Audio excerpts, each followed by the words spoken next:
going on, everybody? Welcome to your WrestleMania recap here with THS Wrestling, Facebook, YouTube, Twitch. We're live on all of those formats. Welcome in. Hope everybody had a great WrestleMania week because it's no longer a weekend. And I hope everybody gets a lot of rest tonight because I know some of us need it. My name is John, and I am clearly in an undisclosed location. But in studio, we have an all-star cast.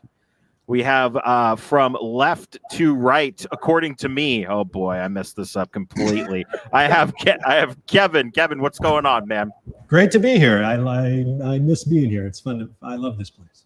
It is. I hope to one day be in there as soon as I am fully vaccinated. Next to Kevin, we have Flobo. Flobo, what's going on, my friend? We survived a lot, man. Wrestling shows every day, rainstorms, Hulk Hogan wearing a pirate hat. What was that about? But we did it. I'm glad I'm here, man, for sure. And in the middle there, we have my champion, my warrior, a man who just got back from Florida probably 3 to 4 hours ago, is my good friend Neeson. Neeson. Hello. Man, I miss you, Pingo. I miss you guys. And it's been a whirlwind. I think I capped my wrestling intake for the year. Guys, I think I'm done. Wake me up in 2022 in Dallas, and then we'll go from there. Do it all over again. And last but certainly not least, Jimmy. Jimmy, how's it going, my friend? It's good, and I have a very strong theory that this actually right here is just a hologram because Me too. Neeson is just so exerted that he just generated a hologram of himself and be here with everyone. And I'm glad that he can, because as long as the weekend he had, he's here to discuss WrestleMania with us. Hey, man, you hit it dead on the head. Just you can put your hand right through me. Don't do it. He's like the opposite of John Cena. We can see him, but he's not there. Yes. There he goes. We got people in the chat already. Matthew, what's going on? Sean, what is going on? Guys in the chat, I'm just going to let you know, I'm the only one that can see your comments right now, so I will be reading them as I can go along here, and we'll react to them. That's right. I can. I am not on the controls, so I can't fly up all your crazy chat, or I can't ignore them. So sorry, guys. My goodness, Danny Bell in the chat. What is going on? What's up, Danny? I'll read his comment in a minute here, but before we get to all of that, I almost forgot to do my plug. Death Wish Coffee, guys. DeathWishCoffee.com. I tell you right now, I think I've watched maybe 10 to 12 wrestling shows in the past 5 days, and Death Wish Coffee has somehow made me not fall over during half of them. Make sure you go over there, deathwishcoffee.com. Use the promo code #show for 10% off at checkout. Guys, let's go left to right again in the order I introduced you. We're gonna recap both nights as best we can, but I guess, do we want to give WrestleMania as a whole an overall grade, or do we want to do night 1, night 2?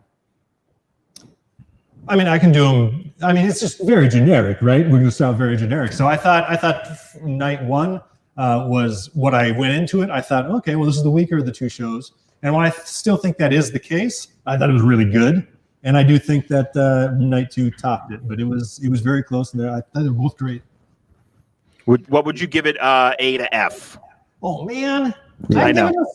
I give a solid B+ for the weekend. Okay.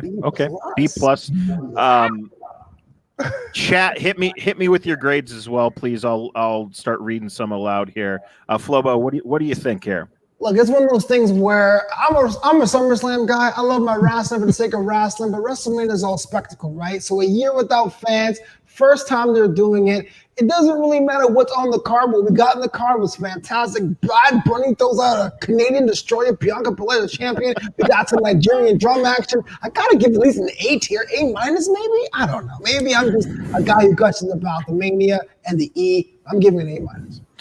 All right, Neeson, before we get to you, we've got a C+, C- and a B+, A-. Who is this? Who is this evil person that doesn't believe in Santa Claus giving it a C?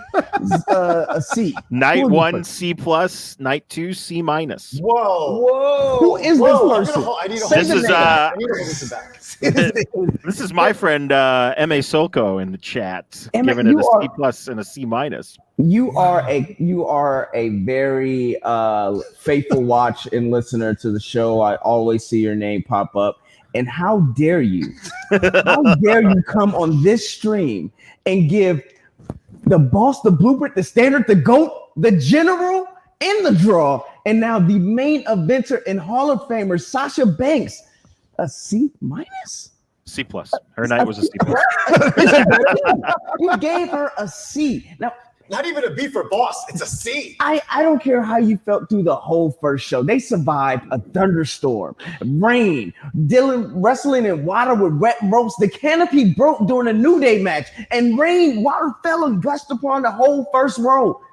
The mic went out, and it was still a great show. You gave it a C plus. He gave the match an A plus. Didn't that you get okay? I'm kind of okay with you. It's fine. Wow, maybe They must have really hated the rest of the show. Maybe nobody didn't like pissing your Wheaties, but somebody definitely farted in your face in your sleep because you had a bad vibe, giving the whole show a C plus. How terrible was the show to give the main event an A plus and the show a C plus? They even started off with a banger. I felt like a Bobby Lashley and Drew McIntyre. Drew got the energy and welcome that he deserved. Those fire the first time, the pirate in front of everybody, and then it followed with the tag match, but also the New Day tag match was pretty dope. Owens had amazing show out for his first time. The Bad Bunny. The Bad Bunny was over. Bad Bunny was the best bunny. Okay, forget Easter. We're gonna get to that one. That's what we're celebrating. I can keep going, but go ahead, Jimmy. I'm very glad that Double K is here because we are going to talk about that Bad Bunny match, and I'm interested to hear his thoughts about it. But Jimmy, what are you thinking here? I'm thinking if I'm going to give a grade to each night, I'm going to give night 1 the B plus and night 2 the A minus. So combined, I would say like a B plus for the entire weekend, in my opinion. There were some things that brought it down, but it wasn't enough to bring down the entire show or the entire weekend. They were just low notes because, listen, they all can't be, A plus. And hey, even WrestleMania 13, which had Austin and Bret Hart, most of that was pretty terrible, but that's just how we go right now. I mean, you're not lying. You were not lying there. I think for me, night 1, I think I'll give it a B minus, and night 2 was, I think, I give it around the same grade, honestly. I think a solid B plus for the entire event.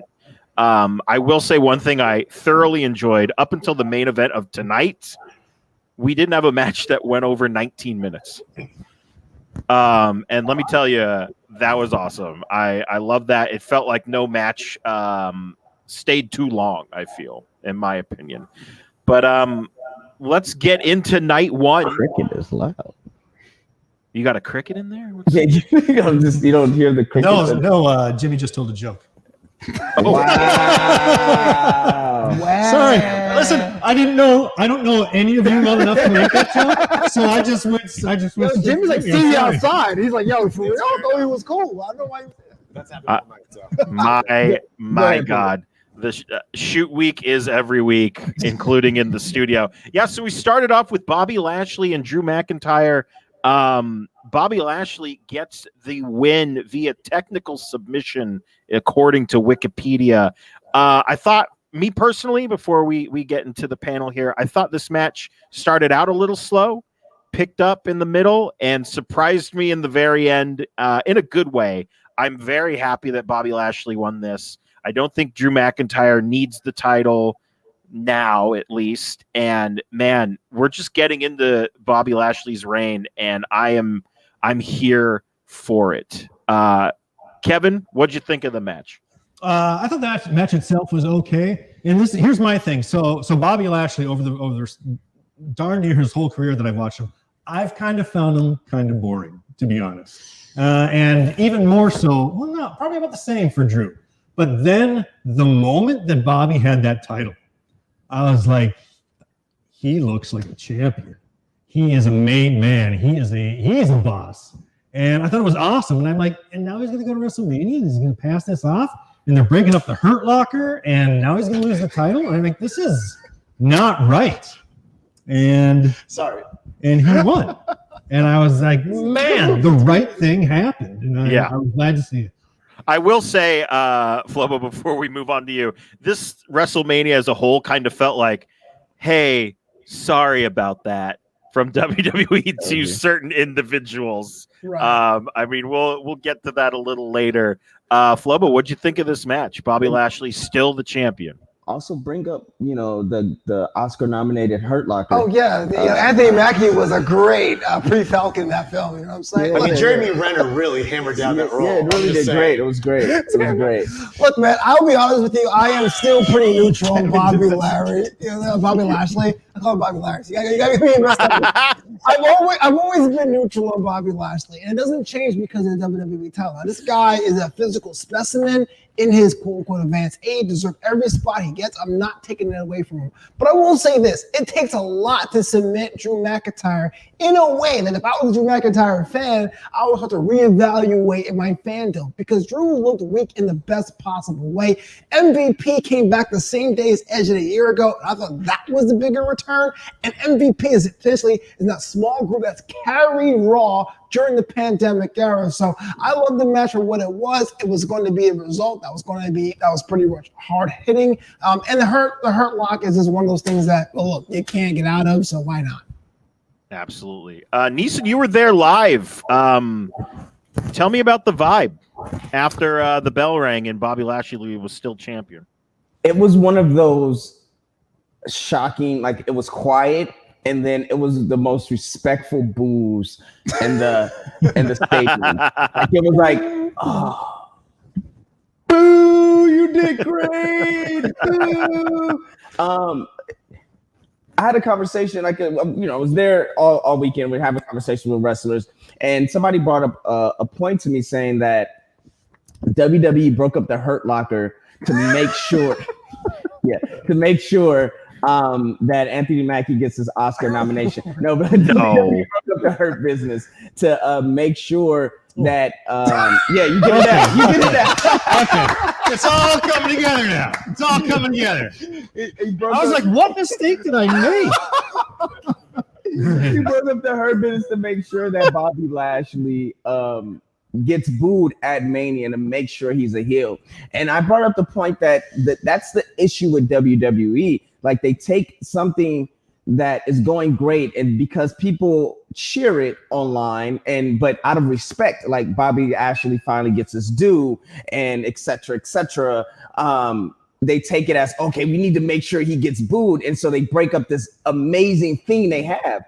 And I said, so now they're not booing Bobby Lashley. They're booing the people in the back. So the wrestlers don't get the heat that they're supposed to get. Right. And then you're supposed to make a baby face with that and have the baby face over comeback, but nobody cares about it, the baby face, because the wrestler doesn't have the heat.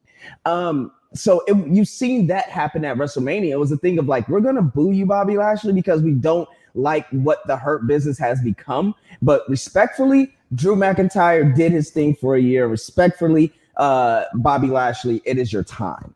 And congratulations. But still, I wonder if the crowd was like that silence was, they still thought they were watching from home for a second. And they were like, oh shit, we're actually here. Boo. Yeah, right. And I think like you said, it came out of nowhere. Like, so everybody was like, nah, he's not, but he's about to I was about to say his name, but I won't say his name. He's about to basically power up and be Super John Cena about it. And he didn't. And he went to sleep, and everybody was shocked. Jimmy, what'd you think? So I thought it was very serendipitous that the very first person to come out and make his entrance with a live crowd with WWE was Drew McIntyre. You can argue he had his moment last year by winning the title and beating Brock Lesnar, but he didn't have the audience. He looked at the camera and he's like, thank you. This was his thank you to the crowd and who was live there, but it was also the crowd being able to say, "You're welcome. We supported you." He didn't need the win, and I think the right person won. And shout out to now, I guess, official Hurt Business member, Jimmy Lloyd. Yes, absolutely. Jimmy Lloyd in the crowd wearing a GCW shirt. They found him, made him put a Hurt Business shirt on, and then he showed up to a show to wrestle later that night wearing the Hurt Business shirt still. Nice. So Jimmy Lloyd, congratulations on your promotion to the Hurt Business. Guys, let's move on to Tag Team Turmoil. Oh my goodness, you guys. So excited about this. Natalya and Tamina win this Tag Team Turmoil match by defeating the Riot Squad. I don't really have a lot to say about this. I think it was all right. I'm glad they gave all of the women this time. I feel like the result that we saw on night 2, which we'll get to, that could have been the Riot Squad, and I think it would have felt bigger. That's just my opinion. Kevin, you got any thoughts on this match? I really don't. It was fine. I don't have any great insight. No big spots really hit me.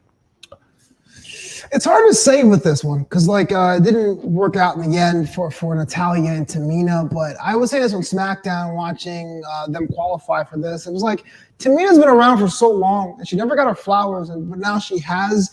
You can tell by her gait that she's pretty much at the tail end of her career. But at the same time, this is more of a focus to me we've ever seen before. They look really like a bruiser tag team. They could have taken the titles tonight. I thought it was a perfect promotion for what Tamina can do and her contributions as legacy talent. So that's fine. Lisa. Liv Morgan is perfect. Yeah, man. The biggest pop of the night was Naomi.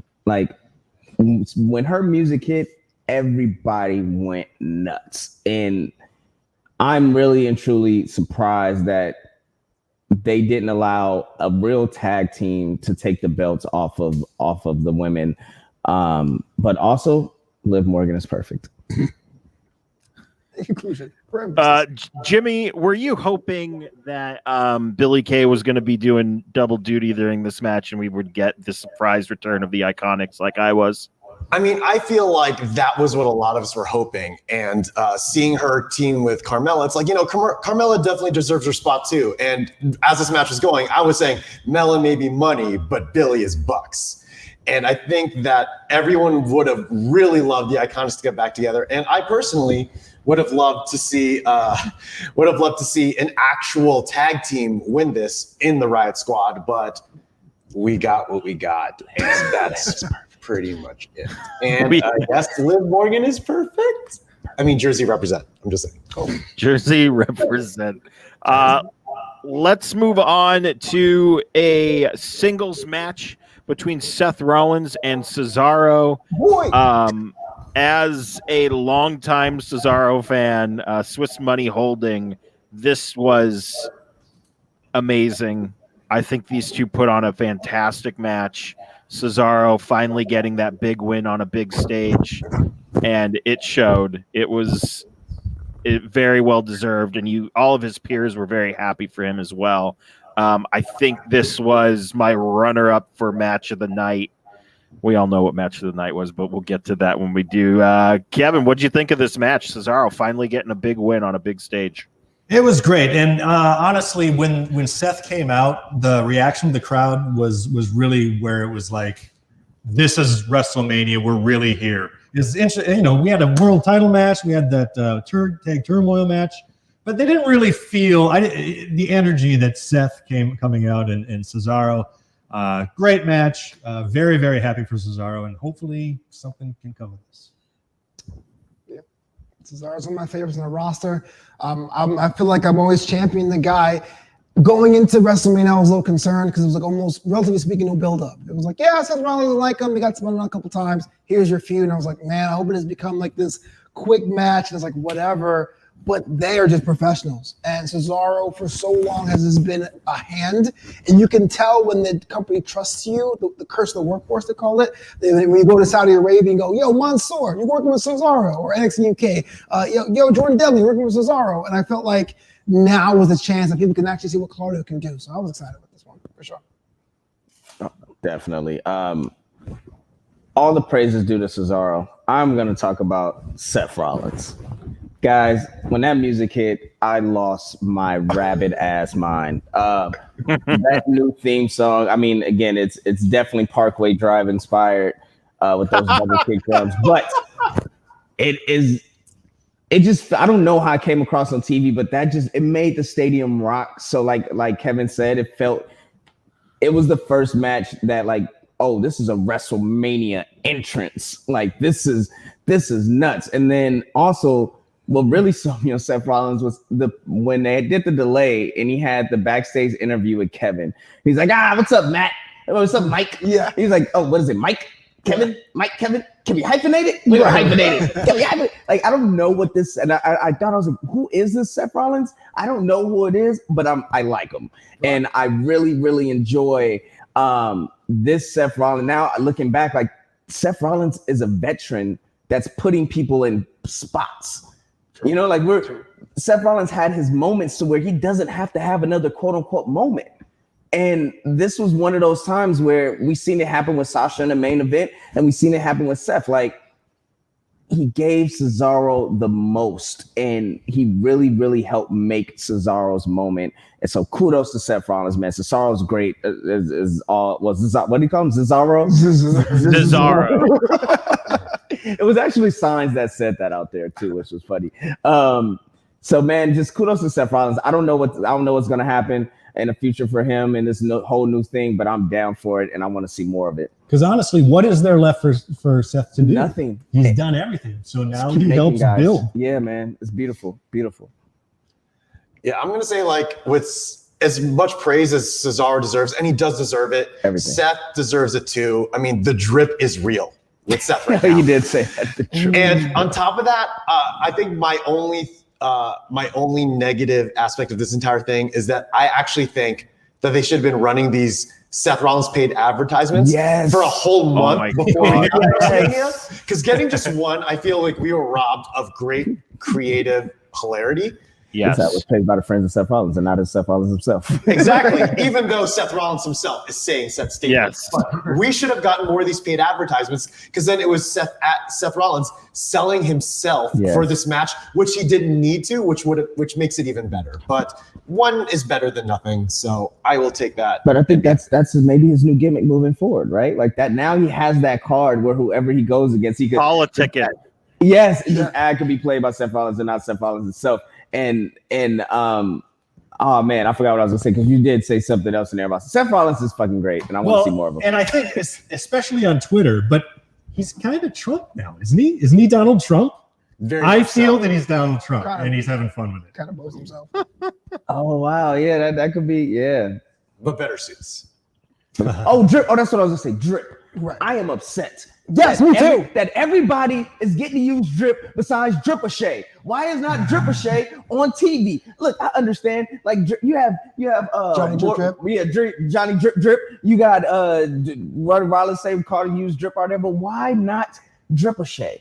Dripachet is the most drippy of the drips. This is not a knock on Ricochet as a performer. It's just where he is because of creative's fault. But you can't show off the drip if you're on main event. Wow. I was gonna say, Bad Bunny took all his moves, so right. right. Wow, can't show off the drippy if you're on main event. That's not by any fault of his, obviously. Listen, I don't know how much drip I have, but I feel like Kevin Dripridge should come out and Oh make my some sort of God. impact. Got time. Show's only I got time.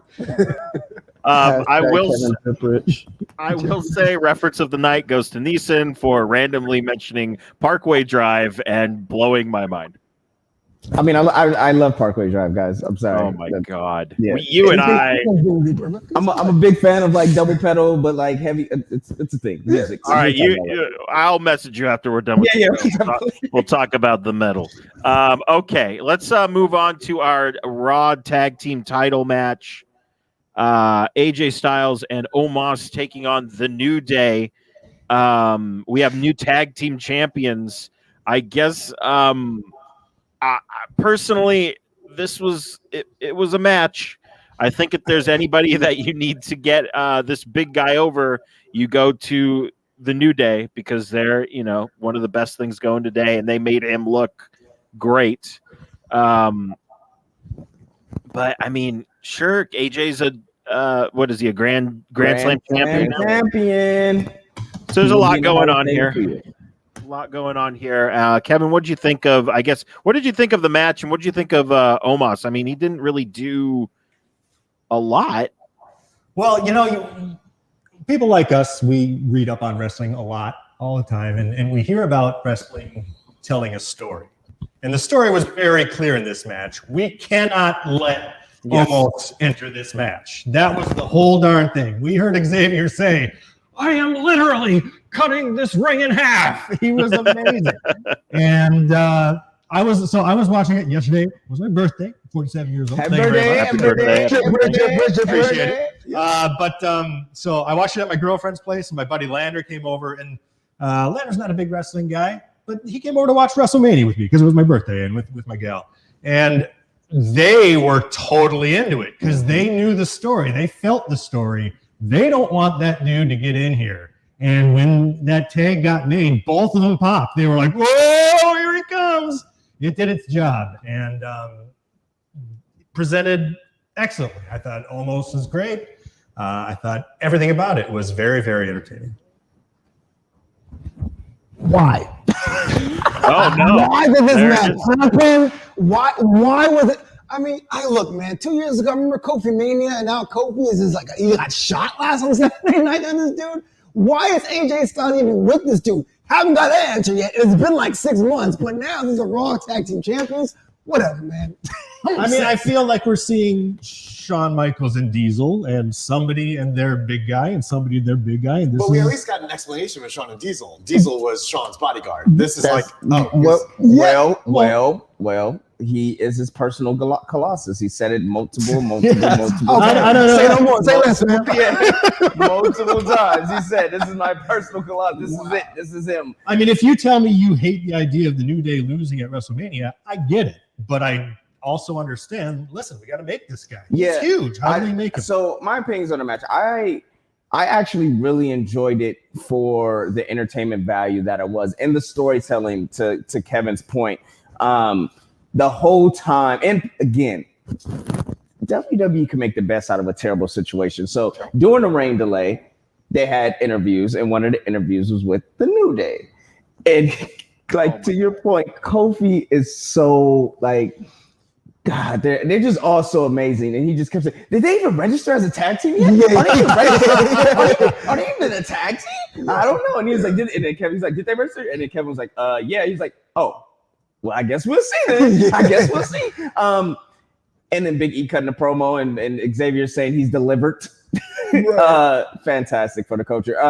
But that match, I believe, did, like you said, it did its justice. Omos,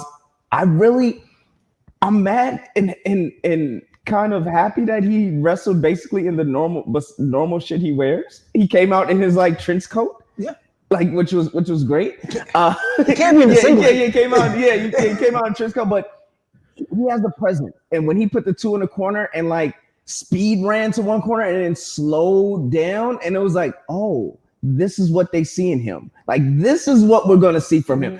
Those little moments, he definitely has it. He definitely knows how to talk when he can. He talks more in backstage interviews, and he could actually talk. Sure. So, and you could tell that the New Day believe in them. And Xavier said it on the Corey Graves podcast this morning, talking about how they're happy for Omos, even though he's like, even though we lost, I'm happy for him to get his WrestleMania. And the flip sale he did by just the arm, they went out for him, man. So kudos. That's why I really enjoyed it. And the top that all off, New Day had pyro, and I danced my ass off when that pyro hit, as what they did, because not everybody gets pyro. That's true. That's true. Barely got pyro, thank goodness. Jimmy. Yeah, I mean, I feel other than what everyone else has said, I feel like this match happened the way it did and it worked, even if we didn't need this match. You were like, why is this match happening? I think the rumor was that, AJ was lobbying for a match with Triple H and we didn't get it, which is fine. And we've seen Triple H WrestleMania numerous times. So see, with what we got, I think the best part of this match was, as you said, Neeson, like, I think the New Day, like, despite them losing the tag team titles, which they've had numerous times, so they're okay losing it, you could tell they had a blast selling for Omos and just doing what they could to make this guy look good. Yeah. So for me, like, I'm happy for them that they're like, we're having fun at WrestleMania, we're getting this guy over, and we don't even have to win. And I think that speaks volumes to the New Day, and even the fact that we're coming off of Kofi Mania 2 years ago. All right, moving on. We had a steel cage match between Braun Strowman and Shane McMahon. And during this match, I reheated leftovers. So I don't know what happened because I didn't really care. So I'll leave it to you guys. Well, I don't think anything happened in this match to disprove the concept that Braun Strowman is stupid. I think he's still stupid. He might be a big basher, but I think he's stupid. But he wrestled for you, man. He wrestled for did everybody. wrestle for me. It has points. I don't want Shane wrestling anymore, especially at WrestleMania. Tearing the cage was cool. Yeah, that's the only thing I caught. I'm done. This is curious, man. I mean, so Braun Strowman's signature move is him running out the ring. Let's take that out and put him in a cage. Great, fine. Okay, fine, I'm with that. But the idea is he's been called stupid by Shane McMahon, and here's a guy that can beat up a 51-year-old man because he become the Universal Champion of the world, and he struggled with him for like 15 minutes. What? Even if he won, I'm like, I am done with this dude because I just saw you got the struggle Roman Reigns 3 months ago in SmackDown. So now you're struggling with Shane? I'm going to cheer you after this? All right, this is stupid. Stupid. These are very valid points. And it's hard to really argue them. Except this match wasn't for us. Fair. It was not for us sitting here, you watching this feed right now, the person, producer junior controlling this, Ernie that's back here switching cameras for us. Nobody. It was for kids. And we've seen this more and more that Braun Strowman is for the kids. He is not for us. And it made it even more evident when I seen the promo package. And it was like, stupid this, stupid that. And Braun Strowman's talking about the bully thing and I'm not going to let anybody bully and blah, blah, blah. And so once I really came to that understanding and just like, I was like, okay, this is going to be for the kids. It's not for me. I went to get a beer. And then when I got back to my seat, the whole like hand thing happened. I thought that was pretty cool. But why, oh, why did you throw him from the top of the cage and then you climb back in the cage when you're already at the top of the cage? All you had to do was, were you trying to win the match? But then he said he's going to make him pay. He's going to do this and he's going to do that. So now you're becoming the bully. So the bully is now becoming the bully. And what are we doing? What are we doing, guys? It sounds to me like something a stupid person would do. Oh, it sounds you know what it sounds like? That's right. Cancel culture, guys. That's right. I'm not gonna go on this rant right now, but I will go on it soon enough. Sorry. Go. So my thing is that, fine, we know Shane thinks that Braun is stupid, but we never got the actual reason why. Like, there was no instigation that brought on all this. It's like, oh, Shane thinks Braun is stupid, and now he's arguing with him, and that's pretty much it. So with all that, and with what everyone else has said, I will say this. This is one thing that no one can argue with me against. This is definitive fact.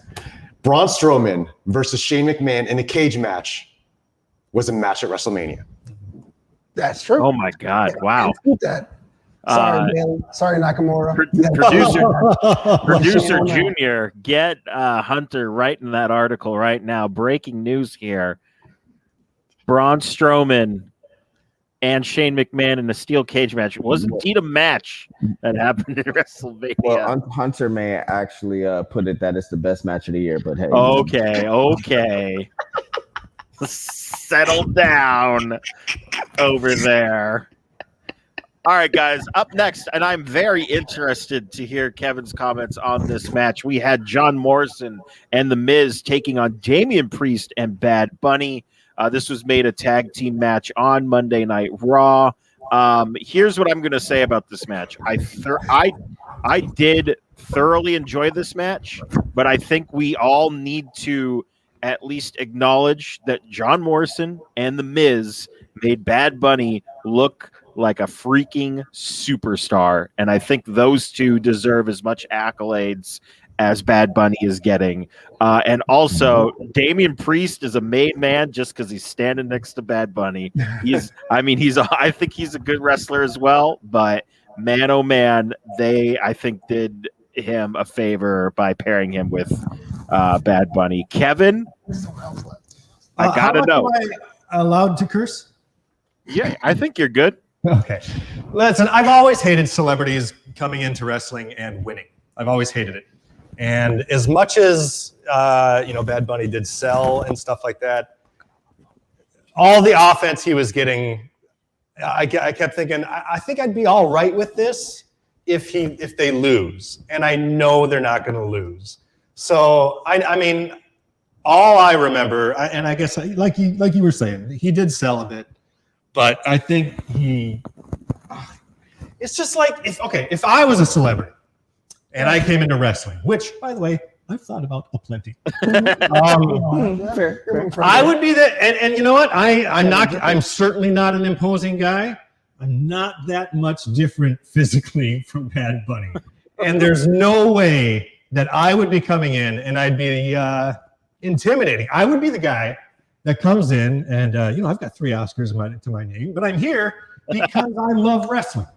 And I would be intimidated. I would be the scared celebrity. And I would go in and it'd be a tag match and I'd be facing off against The Miz and The Miz would take me down. And then I'd step back and I'd be like, oh no. And then he'd take me down again. And then I'd go to Damien and Damien would be like, yeah. And then I would do it. And then I'd do it. I'd be like, holy cow, I did it.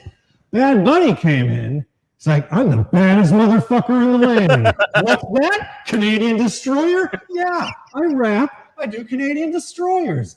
And it's when, I said it before I put it in our group chat. I went, fuck this fucking man. I was so mad. And I still am. And I'm fine if he loses, but I'm sorry. I will not stop. This is a very diverse panel. Hence this. Yeah. So you would Andy Kaufman it? Certainly, absolutely, 100%. Okay. Hold on. Before we move on, is there any celebrity that you went? Is it more that he won, or is it more that? Is there another celebrity that you're like, yeah, that guy's really good?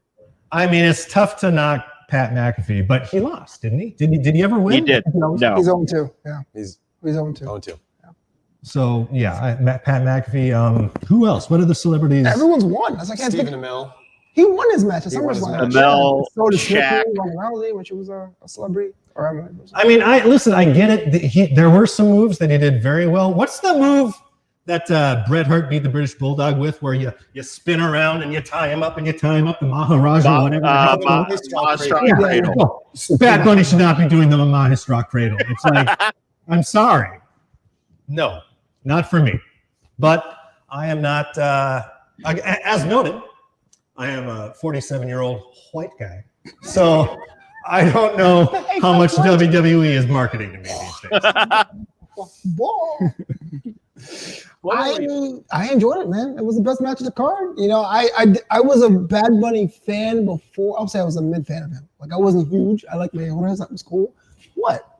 The best match of the card? Yeah, here's why I'm going to say that. I was going to say that. I do think that when it comes to wrestling, Sasha Banks and Bianca was way better. But when it comes to the entertainment value and moving the needle and making the spectacle. We didn't expect Bad Bunny to do more than a hip toss, right?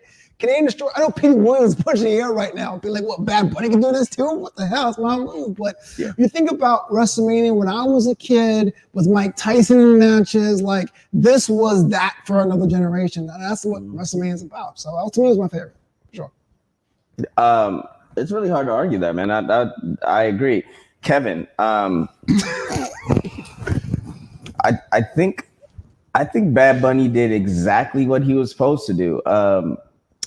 You're not his market, so you're more Miz market. I think he did exactly what he was supposed to do for you.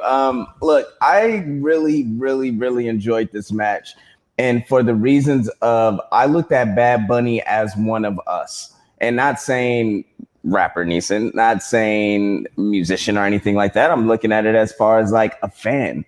Like he's a true fan. And he went out there and did what we all would dream to do. And even the Canadian Destroyer, that was built. He built to that. He didn't just come out the gate doing a Canadian Destroyer. He came out there doing a reverse arm drag to it. He actually took a hip toss, did a reverse arm drag to an arm drag, and he did the roll up, and that roll up, however you pronounce it, that's like literally first day of wrestling class, but he did it pretty damn good. Like, so for him to do these things, and yes, somebody in my row said, damn, Bad Bunny, you couldn't even like get a fresh lineup for this. Yeah. But it just showed how much he brought himself into like his fandom for the business and the respect for the business. He was willing to get his ass beat for the lead up to this business, to actually like he got beat up and to have a payoff. And not even he didn't take the hot tag. And I thought it was actually dope that Damian Priest took the hot tag to solidify now. Bad Bunny did get his fucking song played at the end, which is bad. Damian Priest, Baby Babe, Pingle, but like his song didn't play him out. But for Damian Priest to get the hot tag and to get the hot moments in the spots, like at the end, I thought was the perfect way to showcase Bad Bunny as a pretty damn good seller, by the way, and to showcase that this guy is a star, and as into Damian Priest, and he was a legit bodyguard for clubs. So this whole like I'm this star's bodyguard sort of thing, it's real life. And so I enjoyed the match. I like the storytelling in the match, and I like the lead up to the match. And like Pingle said, The Miz and Morrison are those dudes, and they need their flowers right now. The Miz consistent. The Miz looked jacked as fuck on the like when he got up on the ring and he was like flex. He looked amazing, and we forget he was just a champion like a month ago. Like give that man his flowers. He's a first round Hall of Famer. If it all ended today for that man. And Johnny Drip Drip, I really hope that next time you have an earpiece when you're rapping down the ramp at WrestleMania, because it was a little off. How was The Miz better than Johnny Drip Drip on the rapping? Damn, man. Let's put that out there. But yeah, man, kudos to him. I am very good at complaining. You can do it all night, but I'm just going to try to minimize it. Just a couple of things. He talked about the respect that he has for the business, Bad Bunny, and he grew up and he respects it. I don't beat a real wrestler at WrestleMania if I have that much respect for the business. And all this stuff that he did do. Ooh. Absolutely. No, absolutely. But also, either Bad Bunny is like a wrestling god. He was born into it. It happened automatically. He was just born with this gift. Or he's just that good. Man, he's just that good. And he's not that good. They went over that match, how many times? Rehearse. But what does that matter to you if they went over the match, though? It was a good match. I mean, the whole thing, I guess I'm playing devil's advocate here, is Macho Man and Steamboat worked over their match a million times. But they didn't. It could have worked out if they didn't. Sure, I 100% agree with that as well. And you're right. It's just, but you're right. Ronda Rousey rehearsed the match, and nobody was like, "Oh no, man!" But it was he rehearsed it, so no, it's not real. Well, I say that constantly. What are you talking about? The Rock rehearsed this match when he came back. Call it in the ring, brother. Come on. Okay. Well, first of all, again, I wouldn't have won that. But that's me. And you're right, though. You're right in terms. It just makes it like. I don't know. Maybe I'm just a dick. I can just imagine. I can imagine that when the turn him getting rolled up and being that's it. Sorry, dude. I'm sorry. I just jumped out. I couldn't do it, man. Yeah, the Mrs. Adams looking enough that it's okay to beat. I'm sorry. Well, I will say that so I have three notes when it comes to this with this match. Number one, Bad Bunny winning, I'm sure was like not even his idea. It was I'm sure not it was all. definitely Vince or creatives because remember, even with David Arquette did not want to win the WCW World Title. Number two, huge major props need to be given to Adam Pearce and Drew Gulak for prepping Bad Bunny for what we can assume has been like at least a few months, if not weeks, or whatever. But those guys definitely put in the work to make this guy look good. Mm-hmm. And Bad Bunny definitely took what he was taught and he put it out there, and he was made to look. He looked good. He looked great. Yep. Third, in my opinion, I think this is the best performance in WWE by a celebrity. And I say that because of two things. Number one, you can argue Pat McAfee versus Adam Cole is probably number one. And I wouldn't argue with that. But the fact is, Pat McAfee is a high-end athlete. Yeah, he understands like how it is to train and to do things to work out to get to be a peak performance level. Bad Bunny's not an athlete. Bad Bunny is he's a performer, he's an entertainer, he's a rapper. He's not someone who's part of this athletic world. I mean, rappers could be athletes. You're gonna fit the guy on the show. Performing for hours a day is not the easiest. But being a performer on stage is different than being an athlete on like the NFL stage. So Fair. As far as that, but Fair. but also, and granted, McAfee wasn't given this opportunity, but Bad Bunny's performance was also on a much bigger stage, on a much bigger platform, with a much bigger audience. So as good as he is, with as much as he has viewers and fans and whatnot, he still has to feel pressure because he's still doing something that he hasn't done in front of this large of an audience. So now the big question with Bad Bunny getting his magnificent microphone and going on the road, what are they going to do with Damian Priest? How are they going to deal with it? We'll see. That's a question. Because on one hand, he's a star, but then so was Keith Lee, so was Aleister Black. I'm concerned. And maybe even Rhea Ripley too. Like, I hope they keep him up there. But I also can see the alternate universe where they go, yeah, Damian, nothing, create nothing for you. We're good. Yeah. If Damian Priest loses that match, it's a wrap for him. Mm-hmm. Yeah, absolutely. Sure. All right. Main event time for night one. Sasha Banks taking on Bianca Belair for the WWE SmackDown Women's Championship. Bianca Belair wins, and she is our new SmackDown Women's Champion. Man, I know I wasn't there live. We're going to get to Neeson's thoughts in a minute here. I'll tell you, most of you know, I'm a match rater. I have the sheets. I thought this was magnificent. I went as high as I could rating-wise on it. And I want to give a shout-out to Michael Cole because it almost felt like a lot of the announcers wouldn't say this is history because two black women are main eventing a WrestleMania. And he did not hesitate. He said it, and I feel like that is important. Chest. Yes. And we'll get into the match. I'm very interested to hear Neeson's thoughts seeing it live, but let's continue how we've been going. Double K, what do you got for me? Yeah, I mean, how do you not say that it was amazing? It deserved the main event spot. It showed why it deserved the main event spot. The storytelling was great. The emotion, the intensity, the physicality. It was awesome. I was worried going into it a little bit, and not to be the worst about it, but like there's an idea where Sasha's the blueprint. Not necessarily my favorite of the four horsewomen, but if anyone says I'm a Sasha fan, you can't argue that. And Bianca Belair is a physical specimen, one of the most athletic people we've ever seen. Yes. I was a little concerned with the story being a little overwritten, especially at the Fastlane we were on that show talking about how it was. Mm-hmm. And if I want to be that nitpicky person night of last night, Bianca was smiling on the way to the ring. She was a little emotional before it started. I was like, please don't give me that as a tell. That aside, though, it was a moment. And I did like the fact that Cole actually started when he said that. I thought Cole used every euphemism under the sun, like African American, suntan American. No, he said black women. And I was like, okay, I am engaged to what we saw, and it was amazing. Sasha saw like a champ. It was great. Suntan American. Neeson, you were there live.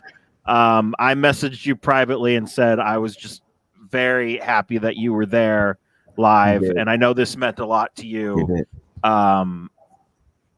Lay it on us, man. Lay it on us. I was actually getting emotional thinking about it. I've never been to a WrestleMania, and I was gonna move hell or high water to go to this WrestleMania for this specific reason in this specific match. Soon as it was announced, and when it hit, we're there. They showed at the beginning of the show, like all the superstars came out and they showed Sasha on the screen, and that stadium erupted. And it's something about Sasha that, like, yes, she's the Boston Standard, the blueprint, the GOAT, the draw, the all the things that I say. But it's the fact that she wears her heart on her sleeve, and the passion oozes out of her. And the reason why I love Ronda Rousey is because when she came out and during the Royal Rumble and she couldn't hold like the serious face, she was like trying to like growl, but the passion came out. Anytime I see somebody living out their dreams, it just really just warms my heart, man. Like I gush over that. And Sasha does that. And so you can see that when they did that at the top. And then when they came out and they were standing in that ring, and I didn't hear the call, right? So I didn't even know they were set, but everybody, as soon as they stood and looked at each other, everybody rose. And everybody knew that it was a moment. And they did close-ups, and they were both had tears in their eyes, and everybody lost it. And like it was a mom. She had two sons and her husband with her. And she told me before the match, she was like, she's pulling for Bianca because like Sasha's just cocky, like this and this and that. And soon as that hit, like she just grabbed me by the shoulders and she was just like, this is a moment. Right? Like it reminded me a lot of the Kofi moment when most of us in this room were together. And as soon as he won, it was just like this embrace. And absolutely. And as much as I'm a Sasha fan and I love Bianca, the right person won. She got put over the right way. It was such a beautiful match, like in an earned match, not because they were just two black women and it needed to be main event. It was because they earned that spot and in their own individual ways. It wasn't the story, like you said, the story wasn't even that. It was whatever. It was that Sasha held the pandemic down, but also she's held the four horsewomen down. She's been the pin between all those women. Like she's given all those women amazing matches, 5-star matches, each and every one of them. And so it was her time to have that moment. And yes, she hasn't won at a Mania, but God damn it, she had moments at Manias. Every single Mania, she's had an amazing moment. Bianca Belair, if this is the biggest catapult for her, man. She looked strong. She looked like an EST, the strongest, the toughest, the fastest. They literally broke that down. Like she was the strongest, the toughest, the fastest, the quickest through that whole match. And she was the most over. And so congrats. It was the best way to close out a main event. I didn't really need night 2, to be honest. Like I'm here for night 2. I was there last night. Like I didn't need it because it closed out and everybody stayed. Like you said it cut off like when she was still in the ring. Everybody stayed. We watched her hug all her family, kiss her family, Montez, walk around the ring, walk to the top. When she left, the music still played. People still stayed. They had to cut the lights on. People were still singing a song. It was a moment. So I couldn't ask for any other Mania to be my first. And if it's my only, God damn it, it is the best time I've had as a wrestling fan. So yeah, man, that's. Poor guys go last now. What are you talking about? Jimmy, I'll give you $5. Here's exactly what you want. I mean, what can I say that hasn't already been said? I think it speaks volumes to the fact that, like, as you said, like both Sasha and Bianca earned this and they deserve the spot. And they got exactly that with the main event spot. The thing is I think it speaks volumes of the fact that Sasha is 0-6 at WrestleMania, but she looks like an even brighter star right now by making Bianca look like $1 million and Bianca looking good on her own. And I think it also it lends to that in the fact that I'm not sure how many of you viewers and watchers right now have seen it, but there's a viral video going around of Sasha still selling Bianca's, like a KOD, but she's sitting ringside while Bianca's in the middle ring, and she's smiling. She is so happy because that's how good she is at what she does. She made Bianca look so good, and she is so happy because of what they did together in that match and what they did together to make history. And I think that her smiling is not even just speaking volumes for Sasha herself, it's speaking volumes for Bianca, because that Sasha feels that Bianca earned this as well. And that's why they were in this together. Mm-hmm. And I don't know how you could have ended night 1 or even night 2 in a better fashion as far as having a storybook, babyface winning in this manner. Facts. And that's all I have to say. I could watch that video of Sasha on loop because that's what makes me happy as a fan, because Sasha, who grew up as a wrestling fan, growing up watching Eddie Guerrero, it's not about her anymore because she's done what she needed to do in her career. It's about her making stars because she's an even bigger star. And it's about her making everyone else even bigger stars than her. So to that point, that's why I brought up the Seth Rollins thing. Mm-hmm. We're now 7 years, basically, they've been on the main roster. We're now in this position where we're seeing these people that we've sometimes they go no, they, let's root for them. No, they're actually in a position where they're making people like Bianca Belair, that's fresh on the main roster, that now is going to be set up from a year from now to make somebody, or 2 years from now to be making other people. Sasha is, and things are moving so fast. And this is one of the times where I just thought damn, we're seeing so much turnover in wrestling. Could be contribute to AEW, so much talent, content, et cetera, and social media. But we just got to enjoy these people while we can, man, and enjoy them for what they are. If it's Braun Strowman being for the kids, throwing shame a 51-year-old off a cage, doing a front flip, or if it's Sasha Banks getting, she was selling that hair whip, by the way. That shit was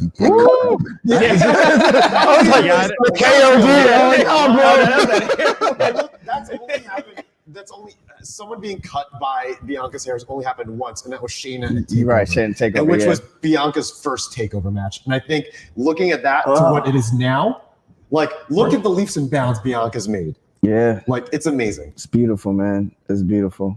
I will also say, while we're talking about the impact Sasha has on just wrestling in general, a little under 6 years ago was TakeOver Brooklyn. And I guarantee to you, within a year or two, WWE is going to sign some young women who go, I got into wrestling because of this match. Damn. So we're going to start seeing the way people go, I watched the Hardy Boys and I got into wrestling. We're going to start hearing that, I think, a lot. And wrestling's going to be a lot better for it. Yeah. Let's move on to night 2, which literally just happened. We opened the show. St. Martin's. He's supposed to St. Martin's. Opened the show with Randy Orton taking. Well, we opened the show with this. Yo, brother. I did want to. Did you cut out, John, or are you just? I'm sorry. You guys can't see the pictures that come up that I see. No.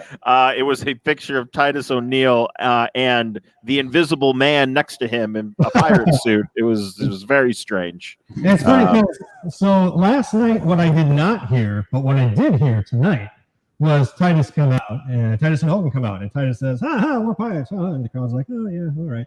And then Hogan started talking, and it was boo. Yeah. And then yes. Titus, oh, yay, boo. And it just takes me back 10 years ago. I was like, man, if I get a photo op with Hulk Hogan, it's going to be great because I'm going to be pointing at him like he's doing the right. That's me, and he's going to be going, oh man, and it's going to be great. It's going to be the greatest picture. And now, if I had that opportunity, it'd be like, No, man, gross. No one had dinner with Hulk Hogan. And now he's opening WrestleMania. Anyway, but it was fun to hear the crowd. Oh, yeah, boo him. Yeah, Peacock didn't catch that tonight, did they? I would tell you, night one, they booed the hell out of that man. And I don't know. I mean, I heard it back. I watched that part of the feed, and you definitely can't hear it. They piped in sound for it. Yeah. But they booed to the point where you see it on Titus' face. Like, he's talking, and like he'll do his thing, and then Hogan do his thing. Titus will be like, like, oh man. And then Hogan was like, took a step back when he first heard it. So yeah, man, like they rightfully go. Also, he had a signing at his bar in Tampa. You know, it was a long line. You could have went, you know, got your foot off right there. It was a long line. 10 years ago, I would have done it. A lot of people made that trip to Hulk Hogan's restaurant this weekend. Yeah, and I'm just like, okay. Not me. All right, night 2 started off with Randy Orton taking on The Fiend. The Fiend is once again Fiend. I don't know. I thought him coming out of the Jack in the Box was pretty cool. This match ended with Alexa Bliss emerging from the Jack in the Box with full. I don't know what it was. I don't see the energy. You guys aren't excited as I am. On the Lord's day of all days, continue. Pentagrams and everything. Pentagrams. She's just covered in the black Papa Shango ooze. I think my favorite tweet about this was from my buddy Kyle Lewis at Kyle Lewis from Three Man Booth. He said Alexa looked like if you were playing Mario Kart and someone threw the squid at you. Yes, and you couldn't see. That's pretty much what Alexa was. Facts. So, the Fiend is distracted by this, gets RKO'd, and loses the match. Yep. Kevin, the phrase "clean as a whistle." But continue. Kevin, what did you think of this? I personally, I don't think it stayed too long, and I think we're all better for it. Yeah, I mean, I didn't hate it. There was a lot of frustration and confusion about what the heck just happened, and I think I definitely agree that it shouldn't have been the first match. You want to set the tone with a satisfying match, and I don't think that's what that was.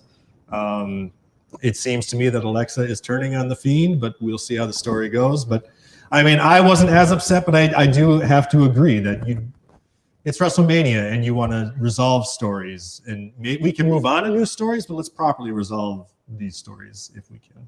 But I mean, it was fun, but yeah. Flo, I will say in the chat, someone said so much build up for one RKO.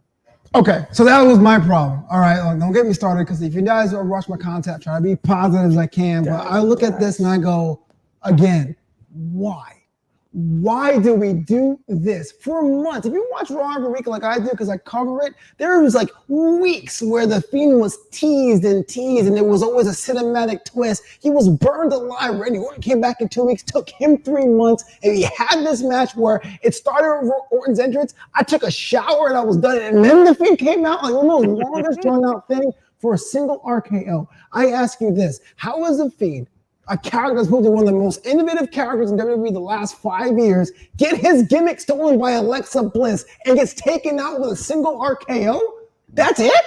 Good. I don't know about you guys, but I was upset. I was upset for the reason why it was drawn out for 4 to 5 months. TLC was burned alive. It's April now, and that it was a single RKO. I was upset. I mean, I'll play slight devil's advocate. Obviously, you're very on track. I would say that it's not just the RKO that took it, but it was his concern for who he's, I don't know, his spiritual soulmate. What is going on? Kind of like the distraction that happened with Drew against Bobby Lashley. Like, so he's got a bit of an out, I think. But I'm not going to fight real hard for this because you're very right. Let me tell you. No. Let me tell you people something, brother. Let me tell you why you're wrong. I look. This match was some like Queen of the damn Carrie, Alexa Bliss. I love the Alexa Bliss thing. I really do. I love the fact that Alexa Bliss is now looking like she's gonna be the puppeteer of the Fiend. Like, I feel like now she's gonna like control the Fiend, and he's basically gonna be a hired gun for her. I think that's an amazing concept rather than it's just this rogue demonic fiend thing, like going to take care of people. Your point to the one RKO thing is the Fiend hasn't like the Fiend. He beat Goldberg, like he did all these things just to have Randy Orton take him down in one thing. So it's like, where's Randy Orton going from here? Is he just going to get another title run? Like that was my thought process when that happened. But also, I mean, Randy Orton had on white trunks, so he could lose. True. For me, it's just weird because this was the Fiend's first match at WrestleMania with a live crowd. Because last year we had Firefly Funhouse match.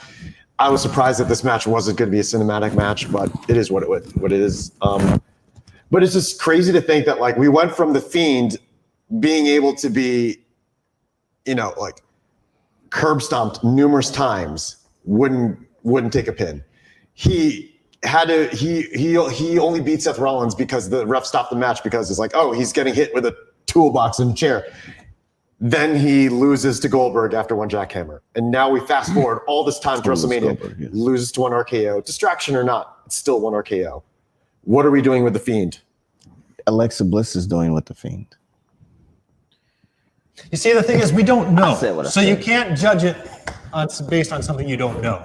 Because that's your question. What is happening? Right. And we don't know the But answer. the problem is like, as you said, like this is WrestleMania. This is where you wrap things up and nothing was wrapped up. And I will.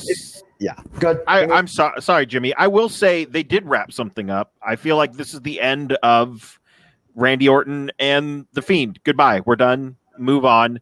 And now we have Alexa Bliss either becoming too powerful, and the Fiend's like, or he is concerned. I don't know what's going on, but that's, I think, where we go now is what is this storyline with these two. I mean, that's just what I'm thinking. But here's a question. After another feud, the Fiend loses, will the fans be with that? Are they done? Because how many times have we seen him not beat anyone? But I think he's beyond that, I think. Yeah, I think he's this supernatural thing, and I don't think we're seeing a feud. I think we're seeing a battle of power between him and a controller of Alexa. And on top of that, this gives us a reason to tune into a 3-hour show on Monday Night Raw. Like, yeah, things are supposed to be resolved at WrestleMania, but also you want people to tune in the next day. And this is a possible reason that somebody along the way will tune in. So my thing is that before the Fiend returned, we had a quote unquote feud between Alexa and Randy, but you couldn't actually have them in a match together because WWE very rarely does intergender wrestling. They had that one quote Give Xavier Reckoning. Xavier versus Reckoning needs to happen. But like the one match that Alexa and Randy had wasn't even so much a match as it was an Alexa distraction for the Fiend. So this leads me to believe if we're moving past Randy Orton, how is this feud between Alexa and the Fiend going to work out? Does this mean we're going to get introduced It's not a feud. It's not control. It's control. Yeah, they're battling for control. But here's the thing: like, how do you move past that? My thing is, are we going to see introduction to an Alexa army against the Fiend? Yeah. Or he's the Fiend. He's the army. Yeah, the Fiend is the higher gun. She's like, I control you, and he buys by her, and he's like, go get him. Boom. I mean, honestly, and I didn't watch every single episode of Lucha Underground, but this feels right up the alley of Lucha Underground. I think this is basically Katrina and Mil Muertes. If we're going by Underground standards, this is probably around there where she controlled him, so to speak, with the rock thing. Yeah. So, I mean, I know a lot of the time we go, oh, it's WWE, fuck that. They can't really think out of their WWE box. But this whole thing has been... This whole thing, they're like, what if we do this? And someone went, yeah, sure. And here we are, and we're still doing it. We missed a major part of this match, the Luke Harper tribute. Oh, that was great. I teared up for sure. Thank you, Bray Wyatt. This is the first match we see. I think I looked over to Junior or Jimmy and was like, "Is this the first match since Luke Harper's death?" And he was like, "Yeah."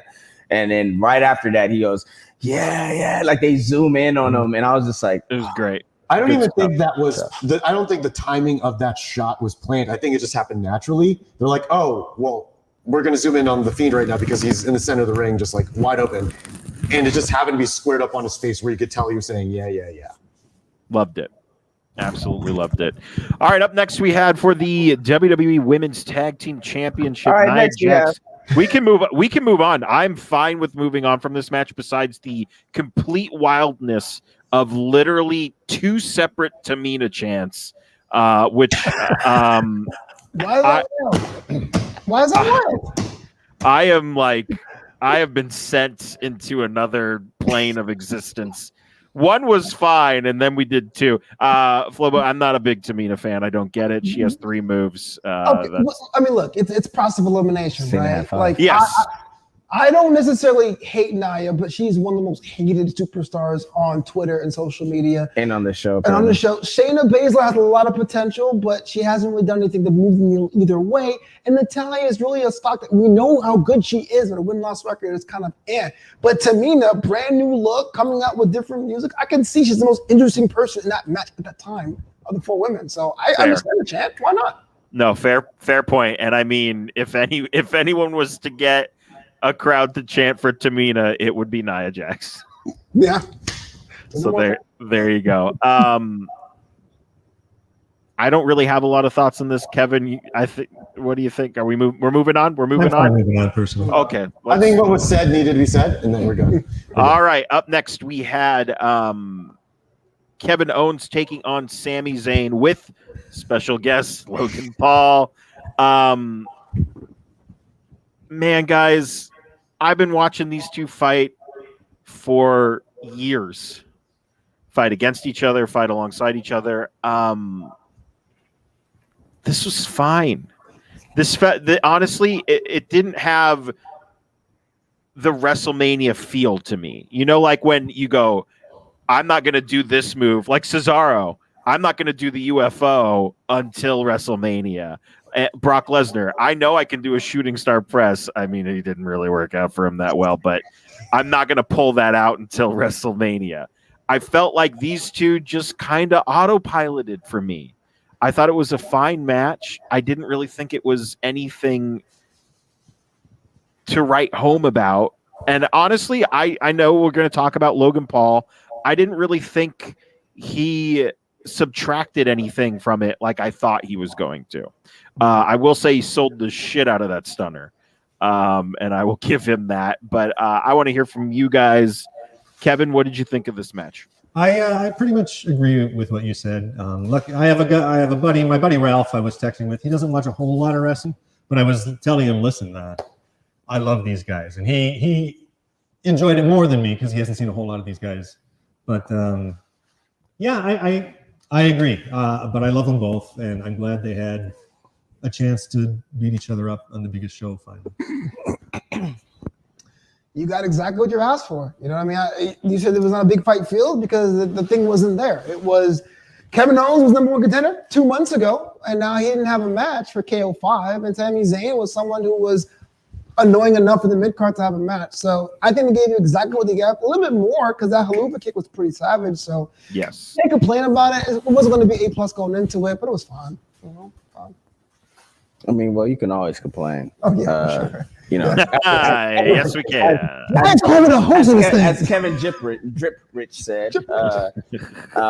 No, I think this match, man, it was exactly what it was supposed to be. And to Flobo's point, the story wasn't built, but also it's always going to be built.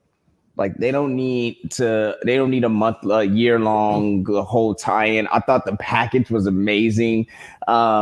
And for this iteration of like what Sammy is, I think it was great. And what KO is, just this brawler, and he's not gonna have to do the swantons off the top of the ropes anymore. Like the match it was a feel-good match. It was like, wow, we've been rooting, and not even if you haven't rooted for them, you know, since 2002 or 2004, but you've been rooting for them since their time in NXT, True. right? Like no matter your time span with these two, you've been rooting for them for so long. And to see them get solo time on a Mania stage, which we know is rare, was just such a feel-good moment. And I think, like you said earlier, Pingle, this whole Mania was just a bunch of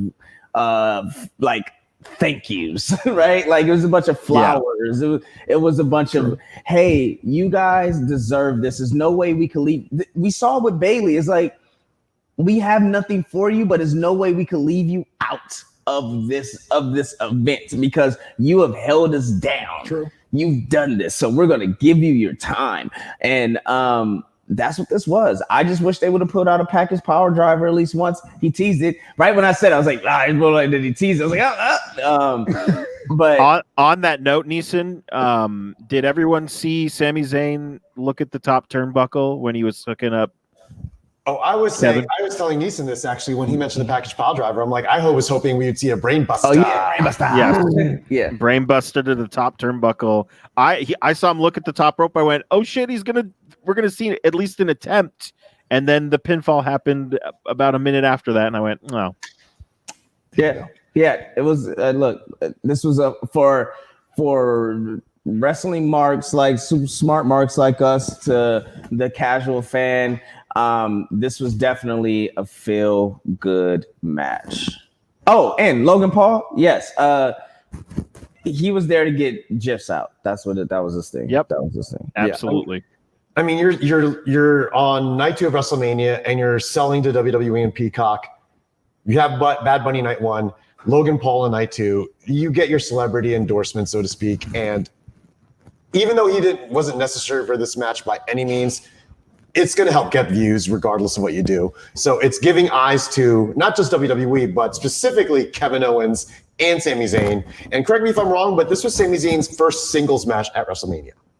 I could be wrong on that because there's so many WrestleMania. So, right? Kevin Owens has had several singles matches, but this was Sami's first. I think you're right. I could do some research on that. Because the first time that Sami and Kevin had the stage together at WrestleMania was in Dallas during the ladder match, and they had a great outing. But this was the first time these two got to put on a performance by just themselves. And as everyone else has mentioned, there wasn't much more to expect in this match, except for one thing, and that was a Kevin Owens spot from the pirate ship, and we didn't get it, and we all know that wasn't Kevin's call. So it was like half digital. It wasn't gonna happen. It was all there. Oh, for real? The pirate ship was all there. 200 feet is gonna go into it.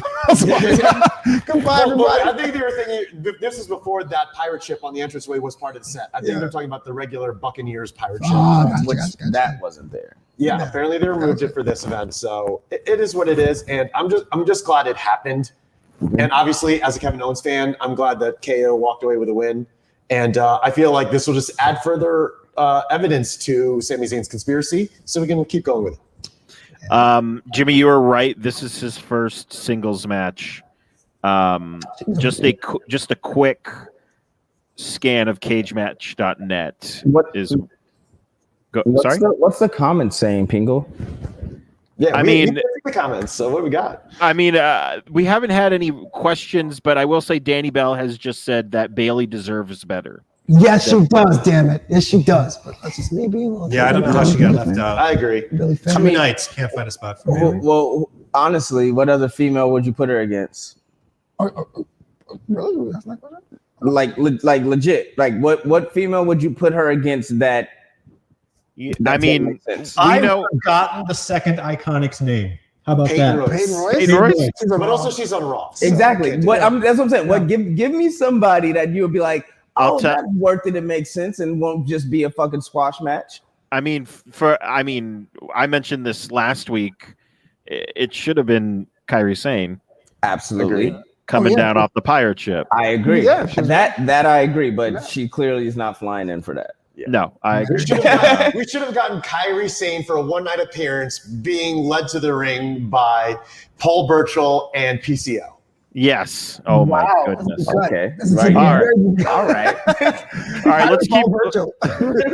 Let's keep it moving here. Up next, we had a United States Championship match between Sheamus and Riddle. Sheamus gets the win and is your new United States champion. I will say, like I said, the other match before this didn't really have a big fight feel. I was super into this match. Really? And I was super into Sheamus kicking Matt Riddle in the mouth and winning this. I thought this was a really fun match. I'm fine with Sheamus winning, and I think we might see a new side of Riddle after this because they played up him being pissed off a lot post-match here. Kevin, what do you think? We got a new United States champion. Moving up to tonight, I have always found Sheamus pretty boring. And when I see him, I'll be like, and then when I see Riddle, I reach for the remote control as fast as possible because the idiot bro thing has never worked for me. I fucking hate it. That's him, though. Bro. Having said that, Bro. they beat the shit out of each other.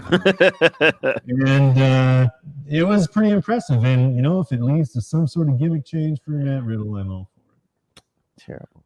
I guess to each his own. Yeah. You know what? I'll be honest with you. I always found Sami Zayn to be boring, which I get is a hot take, so I understand that. But she was actually one of my all-time favorites. If you're a wrestler and Irish in WWE, I'm all about it, man. Drew McIntyre, so he's Scottish. I was